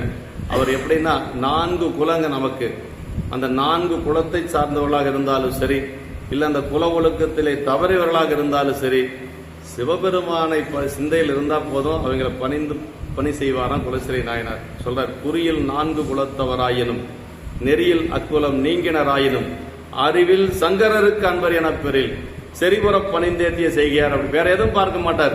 அவன் ஒழுக்கமானவன், ஒழுக்கம் இல்லாத, இந்த சாதியை சார்ந்தவன், அந்த சாதியை சார்ந்தவன் எல்லாம் பார்க்க மாட்டார். அவருக்கு ஒண்ணு அறிவில் சங்கரருக்கு அன்பர் என பெறில் அப்படின்னாரு. செறிபுற பணிந்தேத்திய செய்கிறார் அப்படின்னு சொல்லி சொன்னார். அந்த 4 குலம் அப்படிங்கிறது சேக்கிழார் பெருமானுடைய காலத்துல சொல்லப்பட்டிருக்கு. அரசர், அந்தனர், வணிகர், வேளாளர் அப்படின்னு பாருங்க. அந்த அரசர், அந்தனர், வணிகர், வேளாளர் அப்படிங்கிற 4 குலத்துல எல்லாமே வந்துடும் அடக்கம். அது 4 குலத்தை சார்ந்தவர்களாக இருந்தாலும் சரி, அந்த குலநெறியில நீங்கியவர்களாக இருந்தாலும் சரி, அடியார் அப்படின்னா அவர் பணி செய்வார் என்று சொல்லி நமக்கு குலச்சிறை நாயனார் குணத்திலே வரும். இப்படி நமக்கு இந்த இடத்துல உயிர் பிரிகின்ற பொழுது கூட வேடத்தை வணங்கி அவர் அதான் மெய்த்தவ வேடமே மெய்ப்பொருள் என்று தொழுது வென்றார். முத்தனது முத்தநாதன் தான், ஆனா வென்றது யார் அப்படின்னா மெய்ப்பொருள் நாயனார். ஏன்னா கடைசி உயிர் போற பொழுது கூட அந்த கொள்கையை அவர் காப்பாற்றி இருக்கிறார் அப்படிங்கிறது தான் அந்த இடத்துல அந்த வேடத்தினுடைய ஒரு பெரிய சிறப்புங்க. இதெல்லாம் சென்ற இதுல பார்த்ததுதான். இருந்தாலும் அப்படி அந்த இடத்துல தத்தன் என்ன செய்யறான் அப்படின்னா, அரசனை அந்த மாதிரி பழி வாங்கினா விடுவாங்களா, வேகமா அவனை தரைப்படுத்த முயற்சி செய்யறான். அவனை வெட்டி வீழ்த்துறதுக்கு வருகின்ற பொழுதுதான் அவர் என்ன செய்யறாருன்னா, தன்னுடைய அந்த கையால அப்படியே தத்தனை பிடித்து தத்தா நமர் என்று சொல்லி அவரு அந்த இடத்துல சொல்றாருங்க. மறைத்தவன் புகுந்த போதை மனமங்கு வைத்த தத்தன். நம்ம தத்தனுக்கு மனசுக்குள்ள தெரியுது ஏதோ நடக்கும் அப்படிங்கறது அவனுக்கு தெரியுது. மெய்காப்பாளருக்கு இறைப்புழுதின்கண் கூடி வாளினால் எரியல் உற்றான். அப்படி ஒரு கண்ணை மூடி முழிக்கிறதுக்குள்ள உள்ள போயிட்டான் தத்தன். அப்படி அவனை வாளினாலே எரிய முற்படுகின்ற பொழுது இந்த இடத்துல நிறைத்த செங்குருதி சோர வீழ்கின்றார் நீண்ட கையால். கீழே விழுக போறார் நாயனார். அப்படி விழுகின்ற பொழுது அந்த கையால், நீண்ட கையால் தரைப்படும் அளவில் தத்தா நமர் என தடுத்து வீழ்ந்தார். நமர் அப்படின்னா நம்மை போல திருநீர் பூசி இருக்கக்கூடிய ஒரு அடியார். அவனை ஒன்னும் செய்தராது என்று சொல்லி உயிர் பிரிகின்ற பொழுது கூட தன்னுடைய உயிர் போனதுக்கு யார் காரணமோ அவனை ஒரு அடியாராக ஏற்றுக்கொண்ட ஒரு பெருமை நம்முடைய. அதான் சொல்லுவாங்க, என்ன மெய்ப்பொருள் நாயனாருக்கு ஏனாதி நாயனாருக்கு ஆன மாதிரியா அடியாருக்கு நமக்கு பண்ணிட்டாங்க, அதனால யாரையும் நம்ம அப்படி பேசணுங்கிற அவசியம் இல்லை அப்படின்னு சொல்லுவாங்க. நமக்கு வேடம் தான், அதனால வேடத்தை வணங்கி யாரா இருந்தா நமக்கு என்ன, அது ஒழுக்கம் இல்லாத இருந்தாலும் சரி, ஒழுக்கமாக இருந்தாலும் சரி, அதை பத்தி நான் பார்க்கணுங்கிறது இல்லை. ஒரே ஒரு அடியார் மட்டும், நல்ல ஒழுக்கமான அடியார்களுக்கு மட்டும் பணி செய்வார். விரல்மண்ட நாயனார் புராணத்தில் அது வருது. பத்தர்கள் வாழ் பறிவுடையார் அப்படிங்கிறாருங்க. அது மெய்ப்பத்தர்னு வருது அந்த இடத்துல மட்டும். அது மெய்ப்பத்தர்ங்கிறதுக்கு சேவகனை உரை என்ன சொல்லாருன்னா, அடியாரா இருந்தா மட்டும் பத்தாது, வேடத்தோடு இருந்தா மட்டும் பத்தாது, அடியார்களை வணங்கணும் அப்படிங்கிறார். அது அடியார வணங்காத போனதுனால சுந்தரர் பிறகுன்னு சொல்லி சொன்னார். அதுல அந்த ஒரே ஒரு சரீரத்துல மட்டும் அப்படி வருங்க. மற்றது எல்லாமே எவரேனும் தாமாக விளையாடத்திட்ட திருநீரும் சாதனம் கண்டால் உள்கி என்று சொல்லிதான் அப்பர் சாமிகளுடைய தேவாரம் நமக்கு சொல்லுதுங்க. அதனால அவர் தேவர் இவர் தேவர் என்று சொல்லி இரண்டாட்டா தொழிந்தங்கு ஈசன் திறமே பேணி கவராதே தொழுமுடியார் நெஞ்சனுள்ளே கன்றாப்பூ நடுதிரை காணலாம் என்று சொல்லி பெருமான் அடியாரை யார் வணங்குறாங்களோ அவங்களுக்கு இறைவன் எளிதாக காட்சி கொடுப்பான் அப்படிங்கிறது தான் நமக்கு பெரியவரான சொல்லக்கூடிய உண்மை. தத்தா நமர் என தடுத்து வீழ்ந்தார் என்று சொல்லி அப்படியே சொல்லிட்டு கீழே விழுந்துடுறார். தத்தா நமர் அப்படிங்கிறது அருமையான ராஜராஜேஸ்வரத்துல அந்த கோயில்ல நாயன்மார் படிவங்கள்ல தத்தா நமரே கான் என்று மெய்ப்பொருள் நாயனர் என்ற பெயர் அதுல பொறிக்கப்பட்டு இருக்கிறது என்று சொல்லி ஐயா குறிப்பு கொடுத்திருக்கிறாங்க என்று சொல்லி, நாயனார் கை கொண்டு ஒழுகியது, அதாவது பதித்தர்மம் என்று சொல்லக்கூடிய அடியார் அப்படிங்கிற ஒரு நிலை அவர் வச்சு பார்த்தாரே ஒழிய மற்றபடி எல்லாம் ஒன்றும் இல்லை என்று சொல்றார். அப்போ அவன் சொல்றான், என்ன சொல்றான்னா, சரி நீங்க விலகிட்டீங்க, அடுத்து நான் என்ன செய்யறது அப்படின்னு சொல்லி தத்தன் கேட்கிறான். அப்படி தத்தன் கேட்க, யாது நான் செய்கேன் என்ன? அப்ப இவர் என்ன சொல்றாருன்னா, எம்பிரான் அடியார் போக மீதிடை விளக்காவனும் கொண்டு போய் விடுனி, நீ பத்திரமா ஊர் எல்லையில கொண்டு போய் விட்டுட்டு வரணும் என்று சொல்லி தத்தனுக்கு அவர் ஆணையிட்டு சொல்லுகின்ற பொழுது அவனை அழைத்து கொண்டு போற தத்தன். அப்படி அழைத்து கொண்டு செல்லுகின்ற பொழுது எல்லாரும் சூழ்ந்துடுறாங்க. இவன் தான் அரசனை கொன்றவன் என்று சொல்லி அப்படி எல்லாரும் சூழ்ந்ததுக்கு பிறகு அவன் என்ன சொல்றாருன்னா, தத்தன் அவரை எல்லாம் தடுத்துடன் கொண்டு போய் இத்தவன் போகப்பட்டது இறைவனது ஆணை அப்படின்னா. இறைவன்னா அரசனுக்கு பேரு இறைவன் தான் இல்லைங்களா? எப்படி சாமியோ அதே மாதிரி அரசனுக்கு இறைவன் அப்படின்னு ஒரு பெயர் உண்டுங்க. மக்களுக்கு இறை என்று வைக்க வல்லவ பெருமான்னு சொல்லி இருக்கிறார்.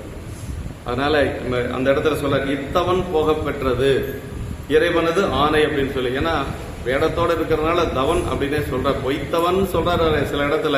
இப்ப சொல்ற இத்தவன் போக பெற்றது இறைவனது ஆணை, இது அரசனுடைய ஒரு கட்டளை, அவன் பத்திரமா போகணும் அப்படின்னு சொன்னோன்னா மக்கள் எல்லாம் விலகி நின்றுக்கிறாங்க. ஏன்னா தத்தன் சொன்னா எல்லாரும் கேட்பாங்க. அந்த மாதிரி இருக்கிறதுனால அப்படியே அவர் கொண்டு போய் ஊர் எல்லையில விட்டுட்டு திரும்பி வர வரைக்கும் அவர் உயிரோட அந்த உயிரை அப்படியே கையில பிடிச்சிட்டு இருப்பார். அதான் இந்த பாட்டு. ஒரு 19 தான் நீங்க பார்க்கணும் இல்லைங்களா?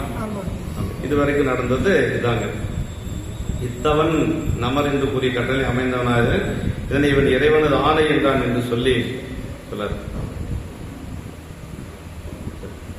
அவ்வழி அவர்கள் எல்லாம் அஞ்சியே அகல நீங்க செவ்விய நெறியில் தத்தன் திருநகர் கடந்து போந்து கைவடி நெடுவால் ஏந்தி ஆதுரா காணம் சேர வெவ்வினை கொடியோந்தனை விட்டவன் மீண்டு போந்தான். அப்படியே அந்த காடுகளை எல்லாம் கடந்து கொண்டு போய் ஊர் எல்லையில விட்டுட்டு திரும்பி வர்றான். தத்தன் அந்த வழிபட்டு அமைந்தவர்களாகி அவர்கள் எல்லாம் பயந்து அகல நீங்கினார்களாக. எல்லாரும் அந்த வழிமறுத்தவர்கள் எல்லாம் தத்தன் சொன்னதுனால எல்லாரும் அப்படியே விலகி நிற்கிறாங்க. தத்தன் சிறந்த வழியிலே நகரத்தை கடந்து போய் கையிலே கூர்மையுடைய நீண்ட வாளினை ஏந்தி காவல் செய்து ஆட்கள் யாரும் அணுக முடியாத காட்டினை அடையவும், யாரும் போக முடியாத மாதிரி அந்த காட்டிலே சென்று விட்டு அந்த இடத்திலே வெவ்வினை கொடியவனாக அவனை விட்டு அதன் மீன் மீண்டு வந்தான். வெவ்வினை கொடியோந்தனை விட்டவன் மீண்டு வந்தான்.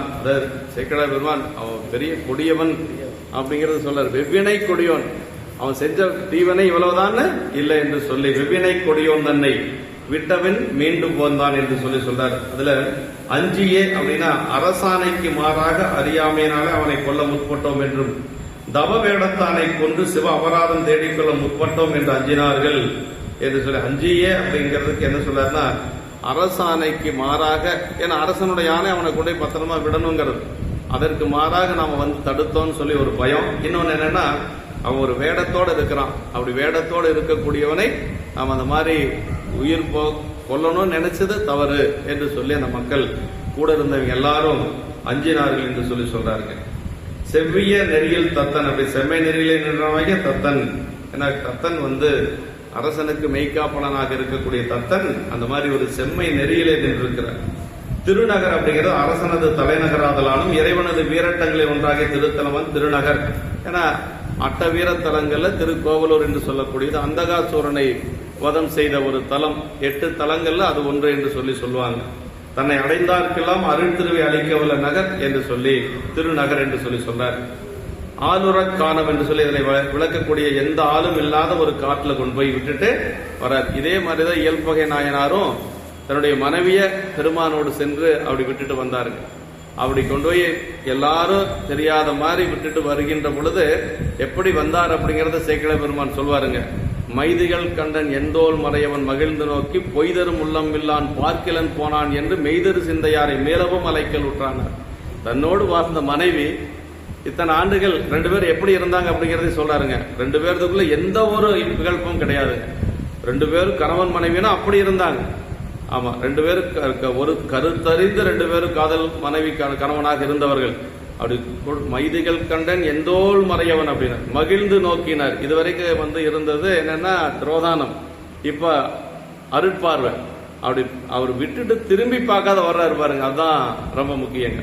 மகிழ்ந்து நோக்கி பொய்தரும் உள்ளம் இல்லான் பார்க்கிலன் போனான் என்று அப்படின்னா திரும்பி பார்க்காத வந்தாராம். யாரு? இயல்பகை நாயனார். அந்த இடத்துல உரையாசிரியர் என்ன சொல்லாருன்னா பொய்தரும் உள்ளம் இல்லான் அப்படின்னார். பொய்தரும் உள்ளம் இல்லான்னா ஆணவம் கண்மம் மாயெல்லாம் நீங்க பெற்றவர் அப்படின்னாருங்க. அப்புறம் என்ன சொல்றாரு, பொய் தரும் இல்ல பார்க்கிலன் போனான் அப்படிங்கிறது வாசனாமலமும் இல்லை அப்படின்னு சொல்றாரு. திரும்பி பார்க்காத வந்தது வாசனாமலம் இல்லைங்கிறாரு. அப்புறம் என்ன சொல்ற, மெய்தரு சிந்தையானார். மெய்தரு சிந்தையான மெய்ங்கிறது சிவபெருமான் பெருமானையே தன்னுடைய உள்ளத்தில் வைத்திருந்த இயல்பகை நாயனார்கள். மெய்தரு சிந்தையானை மீளவும் அலைக்குள் விட்டான்ங்கிறதுக்கு என்ன சொல்லாருன்னா, உரையாசிரியர் இந்த சிவலோகத்துக்கு மேல அவரை வர சொன்னாராம்.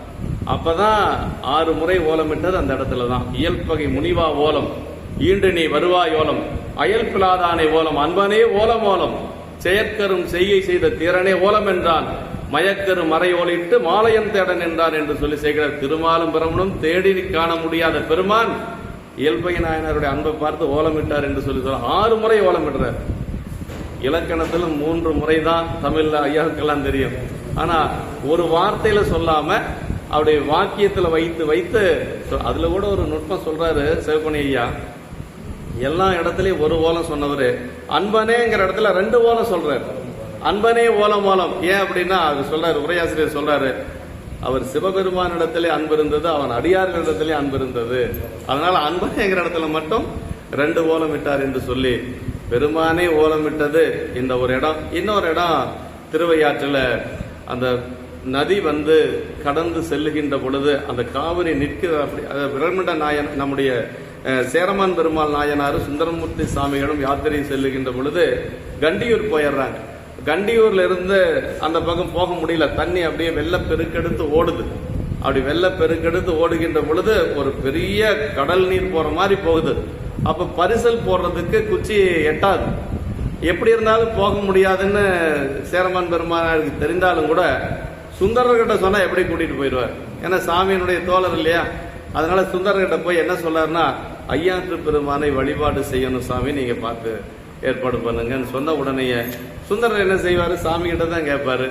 அதான் இந்த கரையில இருந்து அந்த கரையில் இருக்கக்கூடிய கண்டியூர்ல இருக்கிறார் அவர். சாமி எங்க இருக்காரு, ஐயாற்றில் இருக்கிறார். அப்பதான் வந்து பரவும் பரிசு ஒன்று அறியே நான் பண்டே உன்னை பரவாது, இரவும் பகலும் நினைந்தாலும் எய்த நினைய மாட்டேன் யான், அரவந்தரை காவிரி கொடுத்து ஐயாருடைய அடிகளோ. அந்த ஓங்காரத்திலே பாடுவார், 10 பாட்டும் ஓங்காரத்திலே பாடுவார். ஏன்னா சாமி தூரமா இருக்கிறாரா, கேட்கணுமா. அப்படி பாடின உடனேயே பொன்னி நதி அப்படியே நிற்கும். அது அணை கட்டாமையே அப்படியே நிற்கும், அப்படியே தேங்கி நிற்கும். துங்கமா வரைபோல் மாதிரி சேர்க்க அப்படி இமயமலை மாறி அப்படி நீர் ஏறிக்கொண்டே போகிறது. அதற்கு பிறகு பார்த்தா இந்த பக்கம் தண்ணியே இல்லை, காவிரி அப்படியே நிக்குது. அது பருக்கை கற்களா இருக்குது. பருக்கை கற்கள்ல வந்து எப்படி சுந்தரர் திருவடி தாங்குமா, சாமி சுந்தரர் கூட நடந்துடுவார், சாமினால தாங்க முடியுமா. அப்படி மணல் பரப்பி கொடுத்தாராம். சேக்கிழார் பெருமான் சொல்றாருங்க, மணல் பரப்பி கொடுத்தார் அப்படிங்கிறார். அந்த மணல்ல 2 பேரும் நடந்து போய் ஐயாற்று பெருமானை வழிபாடு செய்து கொண்டு திரும்ப வர வரைக்கும் அந்த தண்ணி அப்படியே இருக்கு. அதற்கு பிறகு எப்பவும் போல பொன்னி செல்லுகிறது. சேக்கிழார் பெருமான் அந்த இடத்தை சொல்லுகின்ற பொழுது, மன்றில் நிறைந்து நடமாட வல்லார் கொள்ளை ஐயாற்றில் கன்று தடையுண்டு எதிரழைக்க கதரை கணைக்கும் புனிற்றா போல் ஒன்றும் உணர்வால் சராசரங்களெல்லாம் கேட்க ஓலம் என்று நின்று மொழிந்தார், பொன்னிமா நதியும் நீங்க நெருகாட்ட அப்படின்னாருங்க. ஒரு கன்று குட்டி இந்த பக்கம் இருக்குது, தாய்ப்பசு அங்க இருக்குதான். அந்த கன்று குட்டி அம்மான்னு அழைச்சுதான், அது அந்த பக்கம் இருந்து அம்மான்னு சொல்லி அதுவும் எதிர் கூச்சலிட்டு தான் அப்படியே அந்த பொன்னி நதி நின்றது என்று சொல்லி சேக்கிழார் பெருமான் போற்றுவார். அங்க சாமி ஓலமிட்டு இருக்கிறார். இயற்பை நாயனர்கிட்ட ஓலமிட்டது மாதிரி காவிரி வழிவிடுவதற்காக ஓலமிட்டார் என்று சொல்லி நமக்கு பெரிய புராணத்தில் பார்க்க முடிகிறது. இப்படி நம்முடைய அருளாளர்கள் வந்து பெருமானிடத்துல அவ்வளவு அன்பு செய்திருக்கிறாங்க அப்படிங்கறத நமக்கு ரொம்ப ரொம்ப முக்கியங்க. அப்படி கொண்டு விட்டுட்டு அவன் வந்து வர்றானுங்க. விட்டவின் மீண்டும் போந்தான் என்று சொல்லி அஞ்சிய மக்கள் எல்லாம் அப்படியே பயந்தார்கள் என்று சொல்லி சொன்னார். ஆறுரக்கானம் அப்படியே ஆள் இல்லாத ஒரு வனத்துல கொண்டு விட்டு கொண்டு வருகிறான். அத விட்டபின் உண்மையாக அவன் விட வேண்டியவன் தான். விட்டபின் அப்படின்னா அவனுடைய சாப்டர் இதோட முடிஞ்சு போச்சு, இனி அவனை பத்தி பேச போறது இல்ல. விட்டபின் ஏன் சேக்கிழார் பெருமான் அந்த வார்த்தை சொன்னார்னா, உண்மையிலேயே அவன் விட வேண்டியவன் அப்படின்னு சொல்லி சொல்றார். சிவஞான சித்தியார் நமக்கு சொல்லுதுங்க. என்ன சொல்லுதுன்னா, 12ஆம் சூத்திரத்துல 2வது அதிகரணத்துல சொல்றார், ஈசனுக்கு அன்பில்லார் அடியவர்களுக்கு அன்பில்லார், எவ்வுயிர்க்கும் அன்பில்லார் தமக்கும் அன்பில்லார், பேசுவது என் அறிவில்லா பிணங்களோடு அறிவில்லா பிணங்களை நாம் இணங்கி பிறப்பினிலும் இறப்பினிலும் பிணங்கிடுவர் விடுனி அப்படின்னு சொல்றார். சிவஞான சித்தியார் என்ன சொல்லுனா, யார் ஒருத்தருக்கு அடியார்கள் மேல அன்பு இல்லையோ அவங்களுக்கு சிவபெருமான் மேல அன்பு இல்லை அப்படிங்கிறாருங்க. சிவகணிய பல இடங்கள்ல இதை சொல்றாருங்க. ஒருத்தர் சாமி மேல எவ்வளவு அன்பு வச்சிருக்கிறார் அப்படிங்கிறதுக்கு அளவுகோல் என்னன்னா, அவங்க அடியார்கள் மேல வைத்திருக்கக்கூடிய அன்பு தான். ஏன்னா சாமி மேல எவ்வளவு அன்பு வச்சிருக்கிறாங்கிறது நமக்கு தெரியாது, ஆனா அடியார்கள்கிட்ட எப்படி பழகிறாங்க அப்படிங்கிறது நமக்கு தெரியும். அதுதான் அளவு என்று சொல்லி நமக்கு பல இடங்கள்ல சிவகமணி ஐயா உரையில சொல்லியிருக்கிறாங்க. சிவஞான சித்தியார்ல 12ஆம் சூத்திரம் அதுதான் சொல்லுதுங்க. என்ன சொல்லுதுன்னா, அடியார்கள்கிட்ட அன்பில்லாதவங்களை பத்தி நீ விடு, அறிவில்லா பிணங்கள் அவங்கெல்லாம் அப்படின்னு சொல்றாரு. அடியார் மேல அன்பு இல்லைன்னா அறிவில்லாத பிணங்கள் அப்படின்னே சொல்றாருங்க. விடுனி, அவங்களை பற்றி பேசுவதனால நமக்கு வினை வரும்.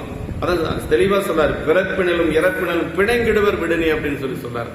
அப்புறம் மீண்டும் அடுத்த 4 வரியில் என்ன சொல்றாருன்னா, ஆசையோடும் அறநடியாரை அடைந்திட்டு பூசி மொழிந்து அருள்ஞான குறியில் நின்று கும்பிட்டு தட்டமிட்டு கூத்தாடி திரிய அப்படிங்கிறாரு. அடியார்களோட எப்படி இருக்கணுங்கிறத சொல்றாரு. அடியார் மேல அன்பில்லாதவங்களோட நம்ம எப்படி இருக்கணும் ரெண்டையுமே ஒரே பாட்டுல சொல்றாரு. ரொம்ப ஆசையோடும் அறநடியாரை அடைந்திட்டு அவர் கருமம் முன்கர்மமாக செய்து அப்படின்னு கூசி மொழிந்து அருள்ஞான குறியில் நின்று கும்பிட்டு தட்டமிட்டு கூத்தாடி திரியே என்று சொல்லி அந்த 12ஆம் சூத்திரத்துல சொல்லப்பட்டிருக்கு. அந்த வகையில இவன் எப்படிப்பட்டவன்னா, விட வேண்டிய ஆள் விடுனி அப்படின்னு சொல்றாரு பாத்தீங்களா, அந்த மாதிரி ஆள் முத்தநாதன் என்று சொல்லி, பிறப்பினிலும் பிணங்கிடுவர் விடுனி என்று சொல்லி சித்தியார் சொல்லுவது போல அவன் விடப்பட்டவன் என்று சொல்லி சேக்கிழ பெருமானை விட்டவின் அப்படின்னு சொல்றாரு. அடுத்த திருப்பாட்டு, மற்றவன் கொண்டு போன வஞ்சனை வேடத்தான் மேல் செற்றவர் தம்மை நீக்கி தீதிலா நெறியில் விட்ட சொல்திறம் கேட்க வேண்டி சோர்கின்ற ஆவிதாங்கும் கொற்றவன் முன்பு சென்றான் கோமகன் குறிப்பில் நின்றான். அதாவது இப்ப அவருடைய உயிர் எதுக்காக இருக்குது அப்படின்னா, இன்னும் கொஞ்ச நாளைக்கு வாழணும் அப்படிங்கிறதுக்காக இல்ல, பத்திரமா அவனை கொண்டு போய் விட்டுட்டு வந்தாங்கிற அந்த சொல்ல கேட்கணுங்கிறதுக்காக உயிரை தாங்கிட்டு இருக்கிறார்.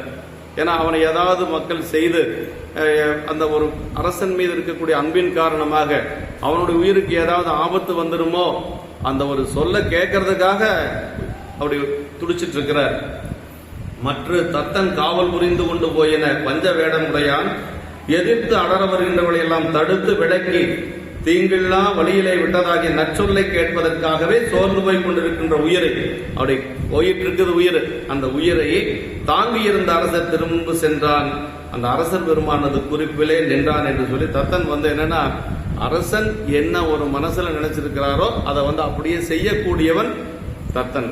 அதான் மெய்காப்பாளனாக அவன் இருந்தது. மற்றவன் அப்படின்னா வஞ்சனை வேடத்தான் என்று சொல்லி விளக்க உரையில வஞ்சனை வேட திருவேடத்தை வஞ்சனையாலே புனைந்து தாங்கியவன் என்று சொல்லி சொல்றார். வஞ்சனை வேடத்தான் என்று சொல்லி சொல்றார். திருவேடம் அப்படிங்கிறது மங்களமாம் திருவேடம் என்று சொல்லி அப்போதி நாயனார் பணத்துல வரும். அப்பர் சாமிகளே அவர் சொல்றாரு இல்லைங்களா, அப்பர் சாமிகளே நும்பெயர் எழுதாது வேறொரு பெயர் எழுதியதன் காரணம் என்ன அப்படின்னு சொல்லி கேட்கிறாரு. வந்த குருநாதர்னு தெரியாது அவருக்கு, அப்போதி நாயனாருக்கு அவர் தான் அப்பர் சாமின்னு தெரியாது. அப்ப அவருக்கு கொஞ்சம் கோபம் வந்துடுது. அப்ப என்ன சொல்றாருன்னா, நன்றருளி செய்திலீர் நானில் அவன் பதகளுடன் ஒன்றிய மன்னவன் சூழ்ச்சி திருத்தொண்டின் உரைப்பாலை வென்றவர் தான் பெயரோ வேறொரு பெயர் என வெகுழ்வார் அப்படின்னு சொல்லிட்டு அடுத்த பாட்டுல சொல்றாருங்க. பொங்கு கடல் கர்மிதப்பில் போந்தேறும் அவர் பெருமை அங்கணனார் புவனத்தில் அறியாதார் யார் வரோ மங்களமாம் திருவேடத்துடன் இவ்வகை மொழிந்தீர் நீர்தாம் யார் எங்குறைவீர் அப்படின்னு சொல்லி கேட்கிறார். அந்த இடத்துல திருவேடத்தை என்ன சொல்றாருன்னா, மங்களமாம் திருவேடம் அப்படின்னு சொல்லி சொல்றார். அதே மாதிரி இன்னொரு இடத்துல வருதுங்க, எரிபத்த நாயனாருடைய புராணத்துல அந்த மலு வச்சிருக்கிறார் பாருங்க. அந்த மலு அடியார்களை காப்பதற்காக அவர் வச்சிருக்காரு எரிபத்த நாயனார். அதை என்ன சொல்றாருன்னா, அந்த இடத்துல சொல்லுவாருங்க, மங்களம் மனுவால் கொள்கை வழக்கும் என்று அப்படின்னு பாருங்க. புகழ்ச்சோழ நாயனார் என்ன சொல்லாருன்னா, இந்த யானை செய்த அபராதத்துக்கு இது போதாது, இதுக்கெல்லாம் காரணம் கூட என்னையும் கொல்ல வேண்டும் என்று சொல்லி அவர் என்ன சொல்லாருன்னா, நீங்க கையில வச்சிருக்கக்கூடிய மலு அடியார்களை காப்பதற்காக, அந்த மலுவால கொல்லக்கூடிய அளவுக்கு எனக்கு தகுதி இல்லை, இது என்னுடைய கையில் இருக்கக்கூடியது கொலைவாள், அதனால இதுல நீங்க என்ன கொல்லுங்க என்று சொல்லி தன்னுடைய வாளை உருவி கொடுக்கின்ற பொழுது அங்க சொல்றார், மங்கள மழுவாள் கொள்கை வளர்க்கும் என்று. அப்படின்னா அடியார்களை காப்பதற்காக வச்சிருக்கக்கூடிய ஒரு கருவி மங்கள மலு அப்படின்னு சொல்லி அங்க சொல்றார். அதே மாதிரி இந்த இடத்துல மங்களம் அப்படிங்கிறது என்னன்னா, அடியார்களை குறிக்கக்கூடிய திரு வேடத்தை குறிக்கக்கூடிய ஒரு சொல்லாக நமக்கு சொல்லப்பட்டிருக்கு அப்படின்னு சொல்ற. கேட்க வேண்டி சோர்கின்ற ஆவி தாங்கும் என்று சொல்லி அப்படியே அதை கேட்பதற்காகவே அந்த ஆவியை தாங்கிக் கொண்டிருக்கிறார் நம்முடைய நாயனார் என்று சொல்லி சொல்றார்கள். அந்த வெல்லுமா மிகவல்ல என்ற முதல் சிறப்பு, அந்த பகைவனை போரிலும் வென்றார், அதன் வஞ்சனையும் வேடம் தொழுது வென்றார், அந்த பகைவர்கள் எல்லாம் போரில் வென்றார் நாயனாரு. அப்புறம் வேடத்தோட வந்தவன வேடத்தை தொழுது இங்கு வென்றார் என்று அதான் வெல்லுமா மிகவல்ல மெய்ப்பொருளுக்கடியேன்னு சுந்தரர் திருத்தொண்ட தொகையில் சொன்னது இந்த இடம் முக்கியமான இடம் அப்படின்னு சொல்லி சொல்றாரு. அதன் மேல் பகைவனை தாம் தீங்கு செய்யாது விட்டதனோடு அவனை வாளினால் எரியலுற்ற தத்தனை தடுத்ததும் ஒரு வெற்றியாம் என்று சொல்லி எந்த அளவுக்கு வேடத்தை வந்து அவர் காப்பாற்ற முடியுமோ அந்த அளவுக்கு காப்பாற்றி இருக்கிறார் என்று சொல்லி சொல்றாருங்க. சென்றடி வணங்கி நின்று செய்தவ வேடம் கொண்டு வென்றவர்க்கு இடையூறின்றி விட்டனன் என்று கூற இன்றென கையன் செய்தது யார் செய்ய வல்லார் என்று நின்றவன் தன்னை நோக்கி நிறைபெறும் கருணை கூர்ந்தார். அதாவது தனக்கிட்ட வேலை செய்யக்கூடிய ஒருத்தன் அவன் எப்படி சொல்றத செய்யறது தான் அவனுடைய வேலை. ஆனா ஐயன் அப்படின்னு சொல்லி இந்த இடத்துல சொல்றாரு. ஏன்னா அந்த வேடத்தோடு இருந்தவனை கூட பத்திரமா விட்டுட்டு வந்ததுனால இன்றெனக்கு ஐயன் செய்தது யார் செய்ய வல்லார் அப்படின்னு. அதாவது என்னன்னா கொள்கைக்கு யார் உறுதியோக இருக்கிறாங்களோ அவங்க தான் வந்து பெரியவங்களுக்கு பிடிக்கும். அவங்களுடைய கொள்கைக்கு துணையாக யார் இருக்கிறாங்களோ அதான் இந்த இடத்துல சென்றடி வணங்கி நின்று அப்படியே போய் தத்தன் என்ன செய்யறான்னா அவர் திருவடியில் விழுந்து வணங்குறான். அப்படி வணங்கி நின்று செய்தவ வேடம் கொண்டதனாலே கொன்றவனை காவல் செய்து கட்டளை படி கொண்டு போய் விட்டானன். சாமி நீங்க சொன்ன மாதிரி உங்களுடைய கட்டளை ஏற்றுக்கொண்டு நான் அவனை கொண்டு பத்திரமாக விட்டு வந்தேன் என்று சொல்ல, அப்பா ஐயா இவர் சொல்ற அரசர் சொல்றார், இன்றனுக்கு ஐயன் செய்தது யார் செய்ய வல்லார் என்று. இன்னைக்கு நீ செய்த உதவி இருக்குதே அது வேற யாராலும் செய்ய முடியாது என்று சொல்லி இன்று எனக்கு ஐயனாகிய நீ செய்தது போல யாவர் செய்ய வல்லவர் என்று அவனுக்கு நன்றி கூறும் முகத்தால் நன்மொழி கூறி அப்படி வணங்கி நின்ற தத்தனை நின்றவன் தன்னை நோக்கி நிறைபெறும் கருணை கூர்ந்தார் அப்படின்னு அப்படியே அவருடைய நின்றான அவனை நோக்கி நிறைந்த பெரும் கருணை கூர்ந்தார் என்று சொல்லி சொல்றார். உரையாசிரியர் சொல்லுகின்ற பொழுது அதாவது செய்தவ வேடம் அப்படிங்கிறதுக்கு என்ன சொல்றாருன்னா இயல்பாக வேடம் அணிய தெரியாது அவனுக்கு.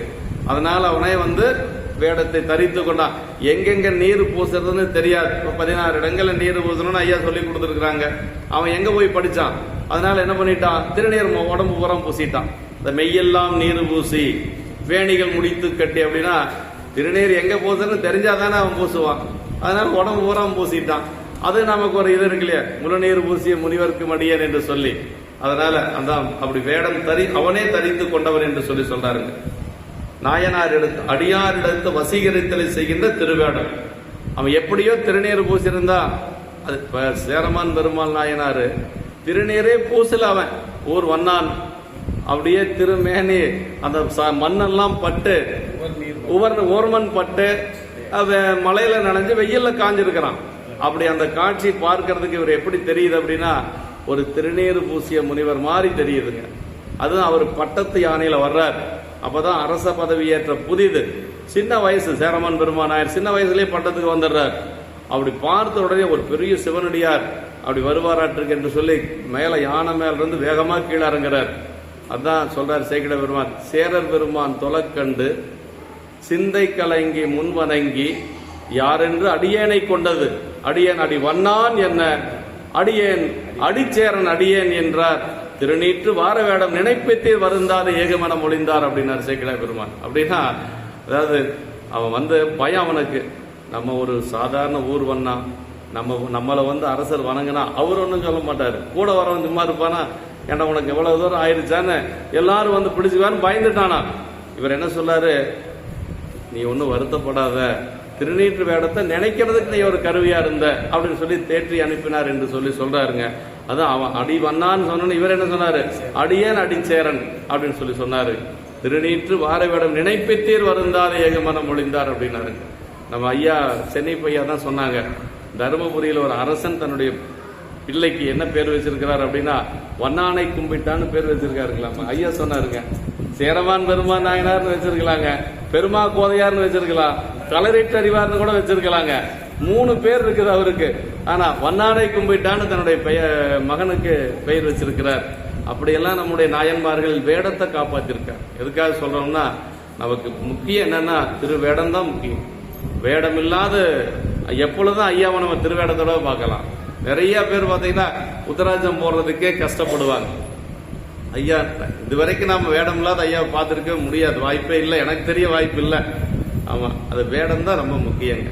வேடம் கைதொல வீடு எளிதாம் என்று சொல்லி பெரியவங்க சொல்லியிருக்கிறாங்க என்று சொல்லி அதை அவனுடைய வேடம் என்ன, செய்தவ வேடம்னார். அவனே செய்து கொண்ட வேடங்க. எதுங்க? மேக்கப் தான். ஐயா சொன்ன மாதிரி அது மேக்கப் வேடம் தான். இருந்தாலும் அதே அவரை வசீகரிச்சிருக்குது. ஆமாங்க, அந்த வேடமே மெய்ப்பொருள் நாயனாரை வசீகரிச்சிருக்குது அப்படிங்கிறது தான் முக்கியங்க. கொண்டு சென்றவன் வேடத்தினை துணை கொண்டு சென்றவனாக தன்னை எண்ணிக்கொண்டவன் என்று சொல்லி வேடத்தின் துணையாலே முற்றிய பின்னும் வேடத்தின் துணையாலே அவன் உயிருடன் தப்பி போக கூடியது என்று இவரு அவனுக்கு எந்த ஒரு இடையூறும் வந்துடக்கூடாதுன்னு சொல்லி கவனமா இருந்தாரு. அதை விட ஏனாதி நாயனார் குணத்துல அவனுடைய வேடத்தை பார்த்த உடனே அவர் ஆயுதத்தை கீழே போடணும்னு நினைச்சாராம். அப்படி கீழே போட்டா நிராயுதபாணிய கொன்னான்ங்கிற ஒரு அவச்சொல் அவனுக்கு வந்துருமா. பாருங்க, உயிர் போனா பரவாயில்ல, திருநீர் பூசணுக்கு ஒரு கெட்ட பேர் வந்துடக்கூடாதுன்னு நினைக்கிறார். யார்? ஏனாதி நாயனார். அதுதான் சேக்கிழார் பெருமாள் சொல்றார், அந்நின்ற தொண்டர் திருவுள்ளம் யார் அறிவார் அப்படின்னாரு. அவருடைய உள்ளத்தை யாராவது அறிந்து கொள்ள முடியுமா அப்படின்னா யாராலையும் முடியாது. அது அவருக்கு மட்டும்தான் தெரியும், சாமிக்கு மட்டும்தான் தெரியும். அதாவது அது அப்படி நினைக்க முடியுமா நம்ம? இவர் இறந்து போனாலும் கூட அதுக்கு காரணமா இருந்தவனுடைய பெயர் கொஞ்சம் கூட கலங்க வந்துடக்கூடாதான். ஏன்னா திருநீர் பூசிருக்கான். அதான் அந்த ஆயுதத்தை கீழே போடணும்னு நினைச்சாரு, கீழே போட்டா நிராயுதபாணியை கொண்டாருங்கிற பழி வந்துடும் சொல்லி அப்படி சண்டை போடுற மாதிரி பாவனை செஞ்சாராம் ஏனாதிநாதன். இதெல்லாம் நாம நினைச்சே பார்க்க முடியாது. அப்படியெல்லாம் கூட நம்ம வேண்டாம், வேடத்தோட வந்த ஒரு வணக்கமாவது நம்ம செஞ்சாவே போதுங்க. ஆனா நாயன்மார்கள் எல்லாம் அப்படி இருந்திருக்கிறாங்க அப்படின்னு நினைச்சு பார்த்தோம்னா ஏன் இவங்களையெல்லாம் நாம அப்படி விழுந்து விழுந்து வணங்கணும் அப்படின்னா அதுதான் காரணம். எங்கேயோ இருக்காங்க அவங்க, உலகையில வென்ற பெரியவங்க அவங்க எல்லாம். அதனாலதான் நமக்கு இவங்களெல்லாம் நினைச்சு நினைச்சு நினைச்சு நினைச்சு நம்ம எப்பொழுதும் ஒரு முறை சிந்திச்சா பத்தாவதுக்கு சரீரத்தை சிந்திச்சுட்டே இருக்கும்.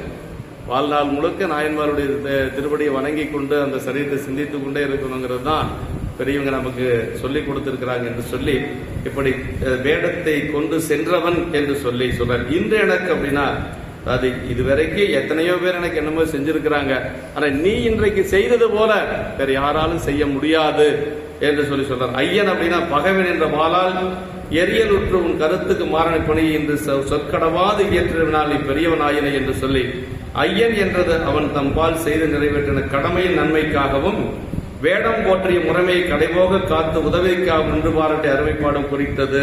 ஏன்னா உயிர் போற பொழுது கூட வேடத்தை காப்பாற்றினார் மெய்ப்பொருள் நாயனார் என்று சொல்லி அதுக்கு காரணமாக இருந்தது யாருன்னா அந்த இடத்துல நம்முடைய தத்தன் என்று சொல்லி ஐயன் அப்படின்னு சொல்லி சொல்றாருங்க.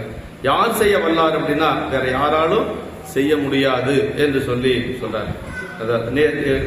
நோக்கின கண்ணினால அருட்பார்வை செய்து நிறைவரும் கருணை கூர்ந்தார் அப்படின்னா தம் திருவுள்ள நிறைந்த பெரிய தன் அருளை அவரிடத்து செய்தார் என்று சொல்லி சொல்றாரு. அடுத்த பாட்டு அதை விட ரொம்ப அருமையான பாட்டுங்க. என்ன சொல்றாருன்னா, இப்ப உயிர் போக போகுது, இன்னொரு கொஞ்ச நேரத்தில் அவர் திருவடி அடைய போறார். பெருமான் கூத்த பெருமானுடைய திருவடி அடைய போறார். தன்னுடைய மனைவி அழைத்தார், அரசு பதவியில் இருக்கக்கூடிய பெருமைகள் எல்லாம் அழைத்தார். எல்லாத்தையும் அழைத்து என்ன சொன்னார் அப்படின்னா, இந்த அரசாங்கத்தை எல்லாரும் பார்த்துக்குங்க, என்னுடைய மனைவிய மக்களை எல்லாம் பார்த்துக்குன்னு அவர் சொல்லல. திருநீற்று வேடத்தை பாதுகாக்கணும், இதுதான் கடைசியாக அவர் சொன்னதுங்க. சொல்றாரு. அது இது கூட சிவகணிய உரையில சொல்றாரு. திருநீற்று வேடத்துல 3 இருக்கு, திருநீர் இருக்கு, சடை இருக்கு, உருத்திராக்கம் இருக்கு இல்லையா. ஆனா இந்த திருநீற்றை மட்டும் சொல்றதுக்கு என்ன காரணம் அப்படின்னா சிவகணிய உரை என்ன சொல்றாருன்னா, வேட தலைமை பெற்றது திருநீர் அப்படிங்கிறாருங்க. மற்றதெல்லாம் கூட இல்லாம இருக்கலாம், திருநீர் பூசாம இருக்கவே கூடாதுங்க.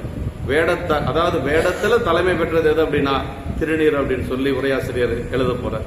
அதான் இந்த இடத்துல சொல்றார். அரசியல் ஆயத்தார்க்கும் அலிவரும் காதலார்க்கும் விரவிய செய்யதென்னை விளம்புவார் விதியினாலே பரவிய திருநீற்றன்பு பாதுகாத்து உயிர்ப்பேர் என்று புறவலர் மன்றோடாடும் பொங்கலல் சிந்தை செய்தார் அப்படின்னா அடியார்கள் திருவடி அடையிறத மங்களமா முடிக்கக்கூடியது சேக்கிழார் பெருமான் தான்.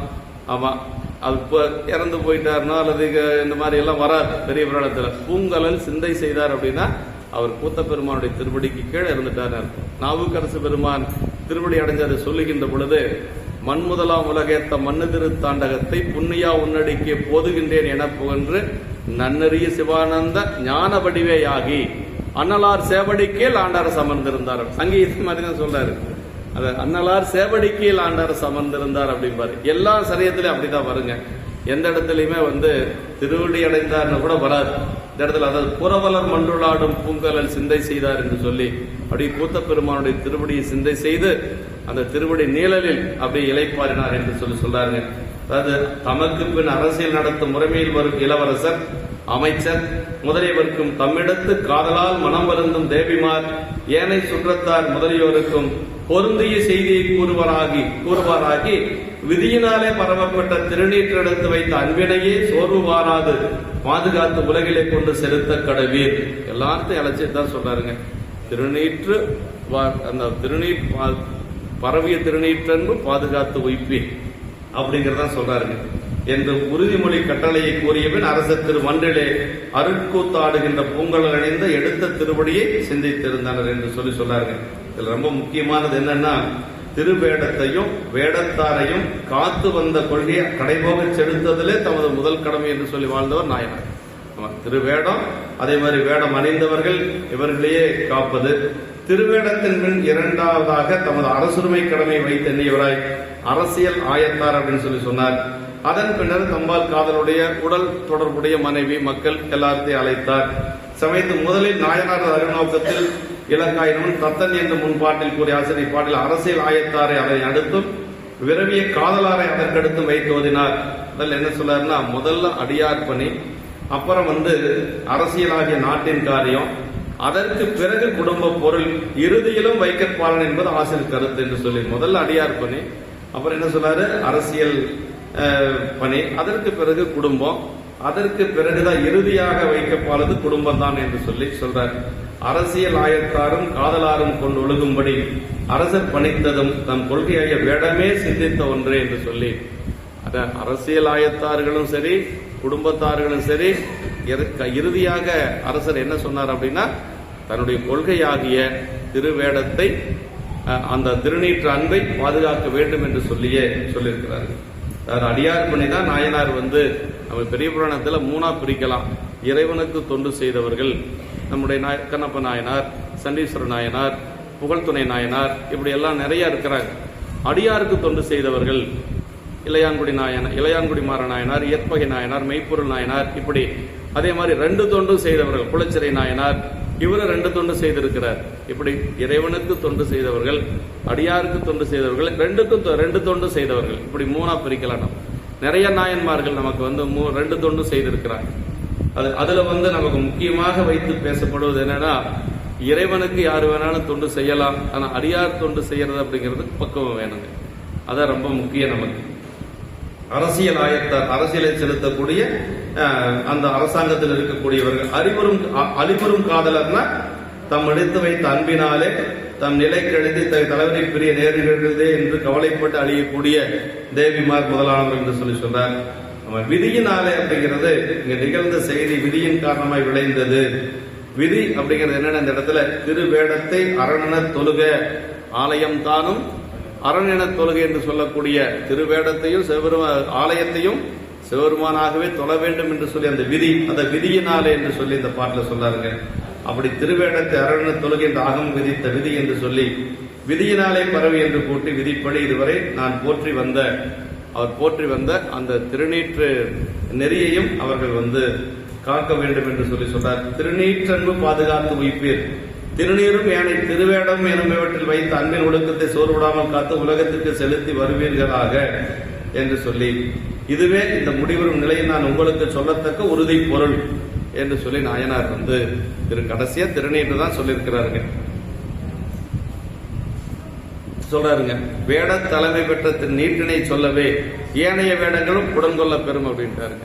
அதான் திருநீர் தான் வேட தலைமை. அதை சொன்னா உருத்தராக்கம் மற்றது எல்லாமே அதுல வந்துருங்க. சடைமுடி எல்லாமே அதுல வந்துடும். மன்றுளாடும் பூங்கலன் சிற்றம்பலத்தில் அருள் கூத்தாடக்கூடிய அம்பலவானருடைய அந்த அழகிய கடலடைந்த திருவடி என்று சொல்றார். இங்கு அரசர் தாம் ஆன்மார்த்தமாய் கொண்டு தினமும் பூசித்து வந்த சிற்றம்பலவானன் திருவடிகளை சிந்தித்தார் என்று சொல்றார். ஏன்னா ஏற்கனவே சொல்லியிருக்க, தேடிய மாடு நீடு செல்வம் தில்லை மடு நாடிய பெருமான் அன்பர்க்கு ஆவன் ஆகும் என்று அப்படின்னு சொல்லி, அப்ப கூத்த பெருமான அவர் வந்து ஆன்மார்த்த மூர்த்தமாக வைத்து வழிபாடு செய்திருக்கிறார் அப்படிங்கிறது நமக்கு இதிலிருந்து தெரியுதுங்க. ஆமா, அவர் முன் தம்மை கண்டவார் எதிரே நின்று காட்சி தந்தருளி என்று சொல்லி எல்லாம் சொல்றார். இப்படி இவ்வுடல் விட்டு உயிர் பிரிந்த போதும் பொழுது பிரிந்து போகும்பொழுது இறைவனை நினைத்தல் வேண்டும்.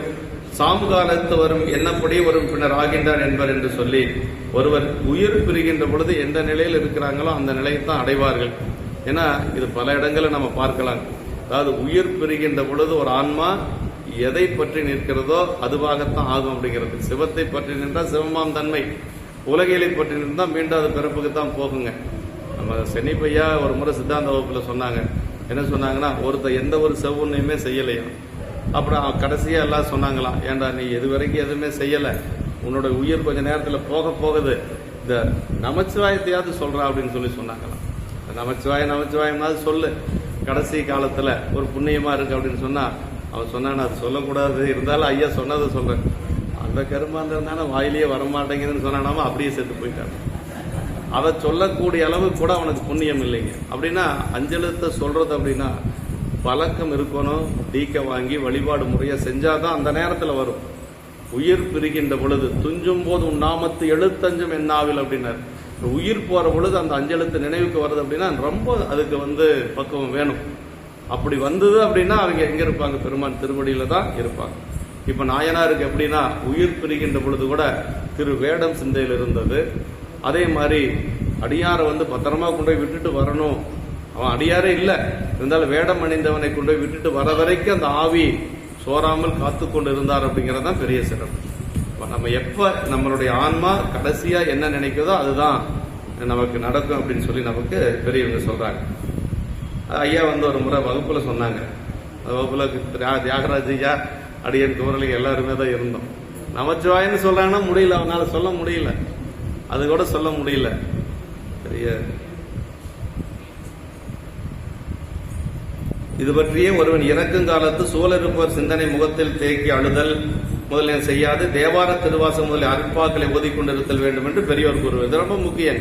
அவங்க ஒண்ணுமே செய்யலினாலும் பக்கத்துல யாராவது ஒரு 2 பேர்த்த தேவாரம் பாடுங்க, திருவாசகம் பாடுங்க அப்படிங்கிறது. இது நான் அனுபவத்தில் எங்க பார்த்தேன்னா, தங்கவேல் ஐயாவுக்கு தெரியும். எங்க குருநாதர் தொண்டர்சீர் பரவுவார்.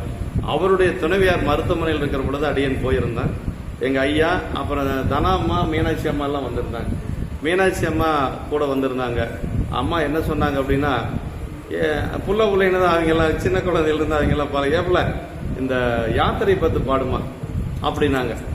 யாத்திரை பத்து பாடி முடிஞ்சனா இந்த அடைக்கலை பத்தையும் அப்படியே பாடிருமா. இதெல்லாம் என்ன அடைக்கலம்? பெருமானுடைய திருவடியில் அடைக்கலமாவது யாத்திரை அப்படிங்கிறது சிவலோக யாத்திரை. அப்ப அம்மா எந்த அளவுக்கு பக்குவமா இருந்திருப்பாங்க அப்படிங்கறத நம்ம பார்க்கணுங்க. இது நான் நேரடியா பார்த்தது. அப்ப மீனாட்சி அம்மாவும் தனா அம்மாவும் யாத்திரை பத்தும் அடைக்கலை பத்தும் பாடினாங்க. அந்த அம்மா ஒரு வார்த்தை சொன்னாங்க, திருவாசகத்தை வந்து என்ன அரசு வந்து பாடத்திட்டத்தில் வைக்கணும் அப்படின்னு சொல்லி அம்மா சொன்னாங்க. அந்த நேரத்தில் அவங்க திருவடி அடைகின்ற பொழுது இப்படி எல்லாம் பெரியவங்களுடைய எண்ணம் எப்படின்னா, திருவடி அடைகின்ற காலத்துல அந்த இறைவனுடைய திருவடி நிலையிலேயே அவங்க இருப்பாங்க அப்படிங்கிறது தான், அதே சிந்தனையில் இருப்பாங்க அப்படிங்கிறது தான் உண்மை. துஞ்சும் போதாக வந்து துணையனக்காகி நின்று அஞ்சல் என்று அருள வேண்டும் ஆவடுதுறை உலானே என்று சொல்லி நமக்கு தேவாரத்தில் சொல்லப்பட்டிருக்கு. துஞ்சும் போது நாமத்திரு அழுத்து எழுத்தஞ்சும் தோன்ற அருளும் ஐயாரரே என்று சொல்லி உயிர் போகின்ற பொழுது, அது அப்பர் சாமிகள் கடைசியா அந்திம காலத்துல புகழூர்ல இருக்கிற பொழுது ஒரு பாடல் பாடுறாருங்க. முன்னே உரைத்தால் முகமென யொக்கும் இம்மூவுலகுக்கும் அன்னையும் அத்தனுமாவாய் அலல்வனா நீயலையோ உன்னை நினைந்தே கழியும் என் ஆவி கலைந்தபின் என்னை மறக்க பெறாயம் பிரான் உன்னை வேண்டியதே அப்படின்னாருங்க. நினைச்சிட்டு தான் இந்த ஆவி போகும், ஆனா அதுக்கு பின்னாடி நான் எங்க போவேன்னு எனக்கு தெரியாது, அப்ப நீ என்னை மறந்துடாத பெருமானே என்று சொல்லி அப்பர் சாமிகள் விண்ணப்பம் வச்ச பாட்டு. சிவபூசம் முடிஞ்ச பின்னாடி அதை சொல்லணும் அப்படின்னு சொல்லி சொல்லுவாங்க பெரியவங்க. முன்னே உரைத்தால் முகமனை, நேருக்கு நேராக பேசினா முகமன் சொல்லுவது போல இருக்கும், ஆனா இந்த 3 உலகத்துக்கு நீதான் அம்மையப்பராக இருக்கிறீங்க அப்படின்னு சொல்லிட்டு கடைசியா சொல்றாருங்க, உன்னை நினைந்தே கழியும் என் ஆவின். நினைச்சிட்டு தான் இந்த ஆவி போக போகுது, ஆனா அதுக்கு பிறகு என்னை மறக்க பெறாயம் பிரான் உன்னை வேண்டியது, இதுதான் நான் உங்கள்கிட்ட வேண்டக்கூடியது என்று சொல்லி கடைசியாக போலூர்ல இருந்த பொழுது அப்பர் சாமிகள் பாடிய திருப்பதிகத்தில் அந்த ஒரு பாடல் இருக்கு. இப்படி எல்லாம் பெரியவங்க வந்து இறைவனுடைய திருவடியில தான் எப்பொழுதும் இருப்பான். மன்றுளாடும் பூங்கலில் சிந்தை செய்தார் என்று சொல்லி இந்த சரியத்துல நிறைவு செய்து காட்டுகிறார். அதற்கு நிறைய பக்குவங்கள் வேணும் என்று சொல்லுவதுதான் அடுத்த திருப்பாட்டு. தொண்டனார்க்கு இமையப்பாவை துணைவனார் அவர் முன் தம்மை கண்டவார் எதிரே நின்று காட்சி தந்து அருளிமிக்க அண்டமானவர் கெட்டா அருட்கடல் நீழல் சேர கொண்டவார் இடையறாமல் கும்பிடும் கொள்கையிந்தார்.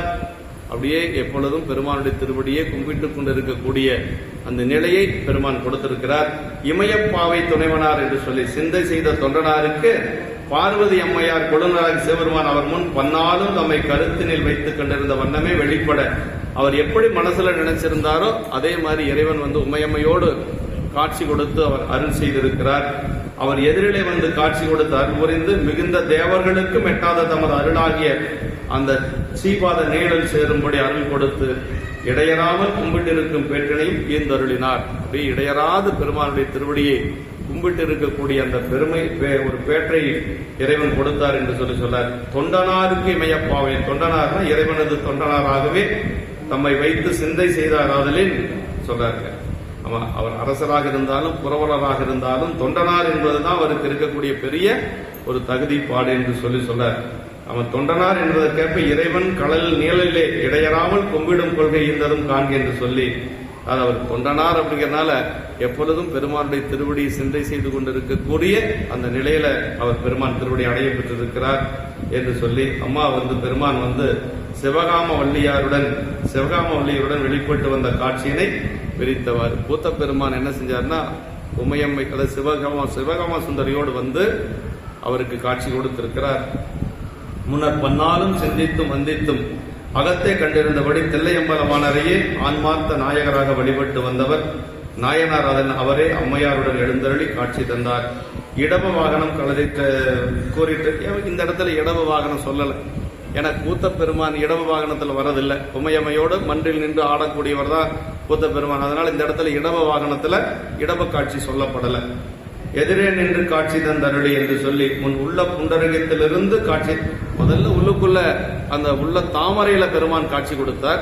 இப்ப வெளியில அந்த மன்றிலே ஆடக்கூடிய காட்சி அவருக்கு கொடுத்திருக்கிறார் என்று சொல்லி சொல்றார். எதிரே நின்று காட்சி தந்த அருளி என்று சொல்லி சொல்றார். பெருமான் மறைவா இருப்பார்.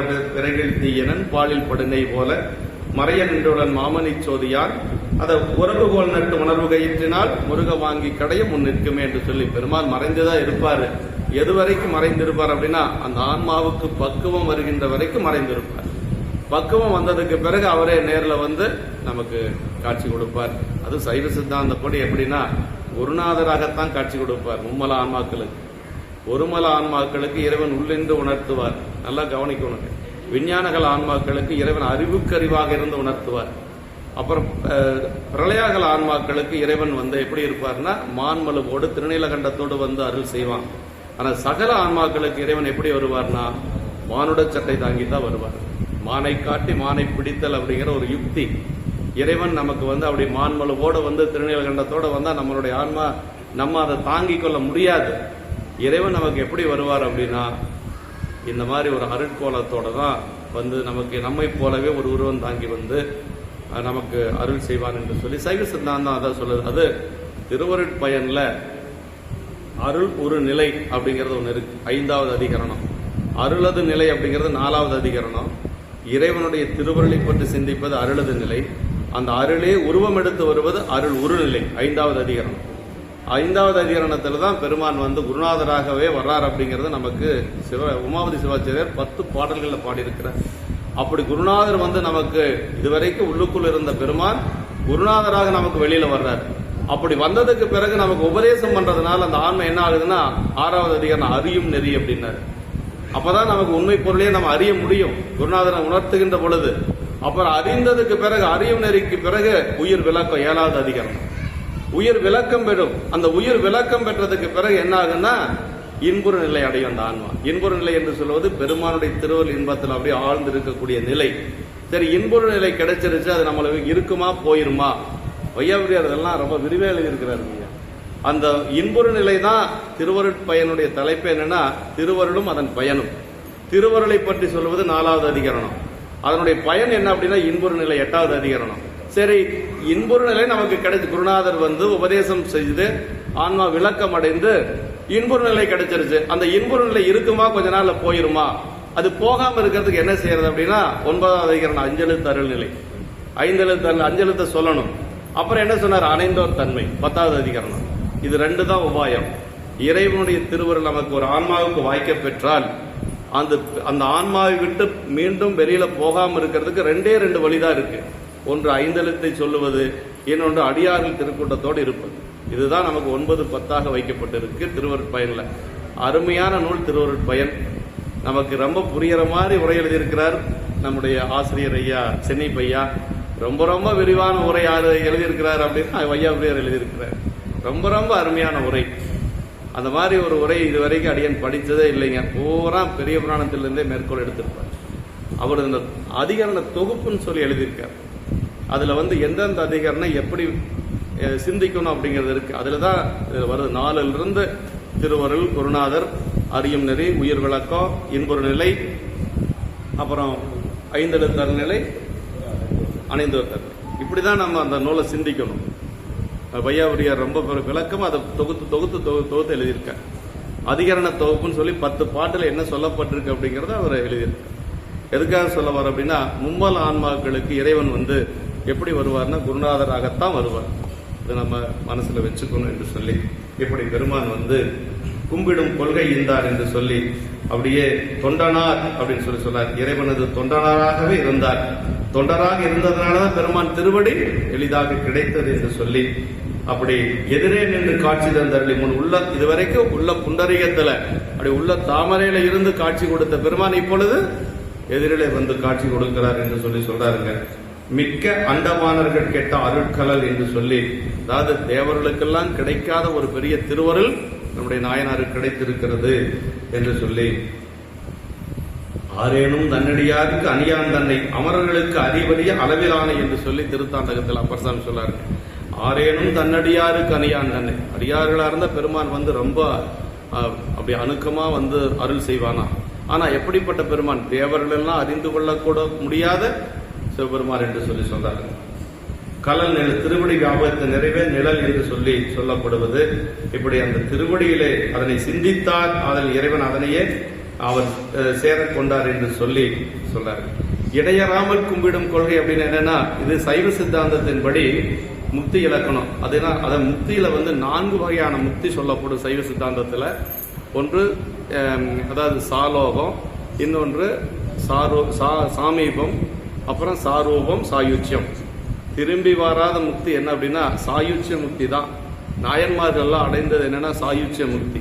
அதான் என்ன சொல்றதுன்னா, இடையறாமல் கும்பிடும் கொள்கை அப்படின்னா எப்பொழுதும் பெருமானுடைய திருவடியை சிந்தித்துக் கொண்டு இருக்கக்கூடிய நிலை நாயனார் அடைந்தார் என்று சொல்றாங்க. சாலோகம்னு என்னன்னா, அந்த சிவலோகத்துல ஏதோ ஒரு வேலை நமக்கு அங்க பணி செய்து கொண்டு இருக்கக்கூடிய ஒரு நிலை, அது கிடைச்சாவே போதும். அது கிடைச்சாவே நமக்கு போதும் இல்லையா? ஆனா அதுக்கு மேல இன்னொன்னு என்னன்னா, சாமிக்கு பக்கத்துல போய் தொண்டு செய்வது, சாமி சமீபம் சொல்லணும் இல்லையா? அதான் சாமீபம். சாரூபம், இறைவனுடைய உருவம் பெற்று, அதே மாதிரி பெருமானுடைய உருவம் பெற்று மான்மழு ஓடுவெல்லாம் இப்படி எல்லாம் இருப்பாங்க, உருத்தர்கள் போல இருப்பாங்க. அதான் இறைவனுடைய சாரூபம் பெற்றவர்கள் அப்படின்னு சொல்லி சொல்லுவாங்க. அது ஒன்று. எல்லாத்துக்கும் மேல அவனுடைய திருவருள் அப்படி கலந்து இருக்கக்கூடிய நிலை. அதுதான் தாய்மானவர் சொல்லுகின்ற பொழுது அரும்பு மலர் காய் கனி அப்படின்பார். அரும்பு சாலோகம், மலர் சாமீபம், காய் சாரூபம், கனி என்று சொல்லுவதுதான் சாயுச்சியம். அதுக்கு மேல ஒண்ணும் கிடையாது. அந்த சாயுச்ச நிலை தான், அதான் உச்ச நிலை. அதுதான் அந்த நிலை தான் இடையறாமல் கும்பிடும் கொள்கை என்று சொல்லி நமக்கு சொல்லப்பட்டிருக்கு. அதான் மறக்குமாறு இல்லாத என்னை மையல் செய்து மண்ணின் மீது பிறக்குமாறு காட்டின ஞானசம்பந்த பெருமான் சொல்லார் இல்லைங்களா? ஏற்கனவே மறக்குமாறு சாயுச்சத்தில் இருந்தவர். ஆனா ஏன் சாமிங்க அனுப்புனார்னா, நாமெல்லாம் உயிரோடையணுங்கிறதுக்காகத்தான் சாமி அனுப்புனாரு. நம்மெல்லாம் வினையின் காரணமாக வந்தோம், அவர் வினையின் காரணமாக வரல. பண்டு திருவடி மறவாப்பான் முயற்கிறார் சேக்கிழார் பெருமான். போன பிறப்புலயே திருவடி மறவாதிருந்தவர் ஞானசம்பந்த பெருமான். அப்புறம் ஏங்க இங்க வந்தார் அப்படின்னா, வேத நெறி தலை தோங்க, மிகு சைவத்துறை விளங்க, பூத பரம்பரை புளிய புனிதவாய் மடர்ந்தல். எதுக்காக? அவர்கள் எல்லாம் அவதாரம், நம்ம பிறப்பு. இதெல்லாம் நம்ம கொஞ்சம் தெரிஞ்சுக்கணும். அவங்களும் மனிதராக தான் இருந்தாங்க அப்படின்னா, அவங்களுக்கு கொண்டு போய் சுண்ணாம்பு காலவாயில் வச்சா அந்த உடம்பு ஒன்றும் ஆகலை. நமக்கு ஒரு தீக்குச்சி ஏதாவது ஒரு பட்டாவே நம்ம தோல் தாங்காது. அதனால அந்த உடம்பு வேற, இந்த உடம்பு வேற. அதனால அவங்க கரணங்கள் பதிகரணமாக இருந்தார்கள். நம்ம அப்படி இல்லையே, பசுகரணமாக தான் நம்ம இருக்கிறோம். அதனால நாயன்மார்களுடைய நிலைப்பாடு வேறு, நம்மளுடைய நிலைப்பாடு வேறு அப்படிங்கறத நம்ம மனசுல வச்சுக்கணுங்க. அத சைவ சித்தாந்தத்தின்படி உயர்ந்த ஒரு முக்தி இலக்கணம் சாயுச்சியம் என்று சொல்லுவது என்று சொல்லி, குஞ்சித்த சேவடியும் கும்பிட்டே இருப்பர் என்று சொல்லி சிவஞான சித்தியார்ல குஞ்சித்த சேவடியும் கும்பிட்டே இருப்பர், எப்பொழுதும் பெருமானுடைய திருவடியிலேயே இருப்பது என்று சொல்லி, அது அடுத்து கடைசி திருப்பாடல் இது.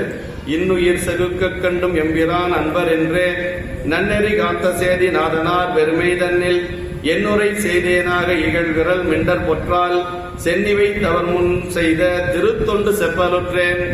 கடைசியா தோற்றுவாய் செய்கின்ற பொழுது இந்த நாயனாருடைய திருவடியை வணங்கி அடுத்த நாயனாரை சொல்ல புகுவார். இப்ப எரிபத்த நாயனாருடைய திருவடி, மன்னிக்கணும், மெய்ப்பொருள் நாயனாருடைய திருவடியை வணங்கி கொண்டு அடுத்து விரல்மண்ட நாயனார். அவர் எப்படிப்பட்டவர்? அவர் இவரை விட ரொம்ப உரைப்புடைய தொண்டர். அது அடியார வணங்கலினா ஆண்டவனாகவே இருந்தாலும் பிறகுதான். ஒரு சமயத்தினுடைய கடவுளையே பிறகு என்று சொன்ன ஒரு சமயம் சைவ சமயங்க. அவர் அப்படி சொன்னதனால இறைவனுடைய திருவருளை பெற்றாராம். அப்படி சொன்னதனால இறைவனுடைய திருவருளை பெற்றார் அப்படிங்கிறார் சேக்கிழார் பெருமான். திருவார் பெருமை திகழ்கின்ற தேவாசிரியர்களை பொலிந்து ஒருவாறு ஒதுங்கும் வந்துண்ணன் புறகு என்று உரைப்பச் சிவனருளால் பெருகான் என்ற பெரும்பேர் பெற்றார் மீண்டும் பெற நின்றார் அப்படின்னு சொல்லி சொன்னார். அப்படி புறகுன்னு சொன்னதனால இறைவனுடைய திருவருளை எளிதாக பெற்றாராம். புறகுன்னு ஏன் சொன்னார் அப்படின்னா அடியார்கள் மேல இருந்த அன்பின் காரணமாக சொன்னார். சுந்தரனை வணங்காத போறவரா இந்த அடியார்கள் எல்லாம் போய் நேரில் வணங்குறதுக்கு தனக்கு தகுதியிலேன்னு ஒதுக்கி போறார். அவங்க எப்படிப்பட்டவங்க? இவருக்கு யான் அடியேனாக பண்ணும் நாள் என்னால் என்று பரமர்தால் பரவி சென்றார் தடுத்தாற் கொண்டு போறாங்க. இவங்களுக்கெல்லாம் நான் என்னைக்கு சாமி அடியார் ஆகிறது, அவங்க முன்னாடி போய் நிக்கிறதுக்கு எனக்கு தகுதி இல்லை முதல்ல அப்படின்னு சொல்லி இறைவனிடத்தில் வேண்டிக் கொண்டு செல்லுகின்றார். அதற்கு பிறகு பெருமான் எதிர்காட்சி கொடுக்கிறார். ஆலயத்திலிருந்து வெளியில வந்து காட்சி கொடுத்தது அவருக்கு மட்டும்தான், சுந்தரருக்கு மட்டும்தான். திருமூலட்டானத்திலிருந்து சாமியை எழுந்திரிச்சு வந்தார். அப்படி இருந்தாலும் விரல்மண்ட நாயனார் என்ன அந்த புராணம் என்ன சொல்லுதுன்னா, என்னதான் அகத்துல அடியார் மேல அன்பு வச்சிருந்தாலும் கூட புறத்துல வழிபாடு வேணும் அப்படிங்கறத சொல்லுவதுதான் விரல்மண்ட நாயனாருடைய புராணம். புற வழிபாடு கண்டிப்பா வேணும். அதனால அடியார்களை கண்டா, வேடத்தை கண்டா நம்ம வணங்குவது அப்படிங்கிறது தான் நமக்கு விதிக்கப்பட்ட ஒரு விதி. அது நடக்காதனாலதான் இந்த புராணமே நமக்கு வந்தது என்று சொல்லி, அது யாரு மலைநாட்டிலிருந்து ஒருத்தர் கூட்டிட்டு வந்திருக்காரு. இதெல்லாம் நமக்கு தெரியப்படுத்துறதுக்காக. விரல்மண்ட நாயனார் மலைநாடு தானே, அங்கிருந்து செங்குன்றூர்ல இருந்து இங்க வந்திருக்கிறார். 2 மாசத்துக்கு முன்னாடி அங்க போற ஒரு வாய்ப்பு கிடைச்சது. திருக்கூட்டமா போயிட்டு வந்தோம். திருச்செங்கனூர் அப்படின்னு சொல்லி. இப்படி பகைவனான பொய்த்த வேடத்தான் தமது இனியவரை பிரிக்கும் செகுத்தல் செய்ய கண்டு பின்னர் இவன் தாங்கிய திருவேடத்தாலே எம்பிரான் அன்பனே ஆவான் என உட்கொண்டு திருவேடமே சிந்தை செய்வதாகிய அந்த தாம் கொண்ட நன்னெறியனை சோறுபடாது பாதுகாத்தளித்த சேதிநாட்டு அரசராகிய மெய்ப்பொருள் நாயனாருக்கு பெருமையில் எனது ஆற்றலின் உட்பட்ட சிறிதளவே இன்று சொல்லினேன். அப்படின்னா அவருடைய பெருமை எங்கேயோ இருக்கு.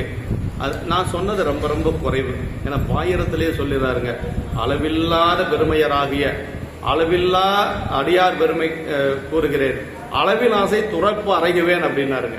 அடியாருடைய பெருமை என்று சொல்லுவது அளவிட்டு சொல்ல முடியாது.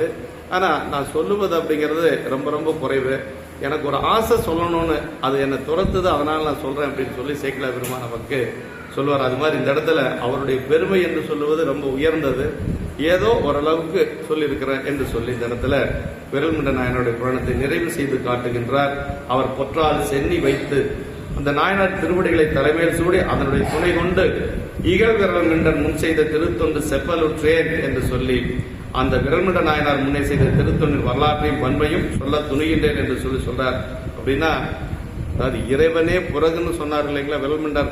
அப்ப சாமி சொன்னாராம், ஏப்பா நான் அடியாரோட தான் இருக்கிறேன் அப்படின்னு சொல்லி ஆரூர் பெருமான் கதறாராம். இறைவனே சொல்றார், அடியாருடன் நாம் உளது என்றார் ஆலம் அமுது செய்த பிறான் அடியார் பெருமை அறிந்தார் யார் அப்படின்னு கேட்கிறார் சேக்கிழார் பெருமான். இவர் புறகுன்னு சொல்றாரு, அவர் என்ன செஞ்சார்? அதுக்கு ஒன்னும் தண்டனையெல்லாம் கொடுக்கல, கதறார் ஆரூர் பெருமான். ஞாலமுய்ய நாமுய்ய நம்பி சைவ நெறியில் சேலமொழிய திருத்தொண்ட தொகைமன்பாட செலுமறைகள் ஓலமிடமும் உணர்வறியார்தாம் அடியாருடன் நாம் உளது என்றால் ஆலம் அமுது செய்த பிறான் அடியார் பெருமை அறிந்தார் யார் அப்படின்னு பாருங்க. வேதங்கள் எல்லாம் ஓலமிட்டு காண முடியாத சிவபெருமான் ஒரு அடியார் புறகுன்னு சொன்னது கூட ஏப்பா நானும் அடியார்களோட தான்ப்பா இருக்கிறேன் அப்படின்னு சொல்லியிருக்காருன்னா அப்போ அடியாருடைய பெருமை என்ன என்று சொல்லி சேக்கிழார் பெருமான் வியந்து அந்த விரல்மண்ட நாயனர் பணத்தில் சொல்லுவார் என்று சொல்லி இந்த அளவில் நாம் இந்த நிறைவு செய்து கொண்டு, அதாவது அந்த கற்பனை அப்படின்னு சொல்லி அதெல்லாம் இருக்கும். அதை அடுத்த வாரம் நம்ம வகுப்பு போகிறதுக்கு முன்னாடி சுமார் 5 நிமிஷம் மட்டும் அதை தொகுத்து சொல்லிக்கலாம் என்று சொல்லி இன்று இதோடு நிறைவு செய்து கொண்டு ஐயாவுடைய முன்பாக, அதாவது ஐயா மடாதிபதியாக பொறுப்பேற்றதற்கு பிறகு, ஆதீனமாக இறைவன் திருவள்ளால் பொறுப்பேற்றதுக்கு பிறகு ஐயா நிறைய நிகழ்ச்சிக்கு போயிருப்பாங்க. இருந்தாலும் நம்மளுடைய திருக்கோயில்ல இது முதல் நிகழ்ச்சியாக ஐயா கலந்து கொண்டிருக்கிறார்கள் என்று சொல்லி பாருங்க. ஐயாவே வந்திருக்கிறாருன்னா இன்னைக்கு ஒரு 100 பேருக்கு மேல வந்திருக்கணும். பரவாயில்ல, ஓரளவுக்கு அன்பர்கள் வந்திருக்கிறாங்க. ஐயா இருக்கிறதால பரவாயில்லைங்க என்று சொல்லி அந்த வாரம் வகுப்பு நடக்கும். ஐயா இருக்கிற பொழுது கலந்துக்குவாங்க. வெளியூர் போயிருந்தாங்கன்னா ஐயா வெளியே வந்திருப்பாங்க. அம்மா பாருங்க மேல கூட உட்கார மாட்டேங்கிறாங்க. நமக்கு இந்த மாதிரி நமக்கு கிடைக்கிறது பெரிய ஒரு வரப்பிரசாதம் தான் இல்லைங்களா? இவ்வளவு ஒரு உரிமையோட நம்ம யாருக்கு போய் மடாதிபதி நம்ம வரையணும். எனக்கு ஐயா மாதிரி பரவாயில்ல, ஒரு மடாதிபதி யாரும் செய்யலாம் அப்படின்னா ஐயாவுக்கே தெரியும். ஏங்கம்மா ரொம்ப எளிமையா எல்லாத்தையும் பழகுவாங்க. அதனால இதுதான் நமக்கு போக வேண்டும் சொல்லி எல்லாருடைய திருவடி வணங்கி ஐயாவுடைய திருவடி வணங்கி நினைப்போம். என்றும் இன்பம் திருநிறுத்தினால் ஒன்று காதலை சொல்லும் ஒருங்கிற மற்றொடார் அறியாத வார்ப்புகள் வான்முகில் பலாறு செய்ய மலிவனம் தொடங்க மன்னன் போன்முறை இடத்தில் செய்ய குறைவில்லாது நான் வரை அறிஞர்கள்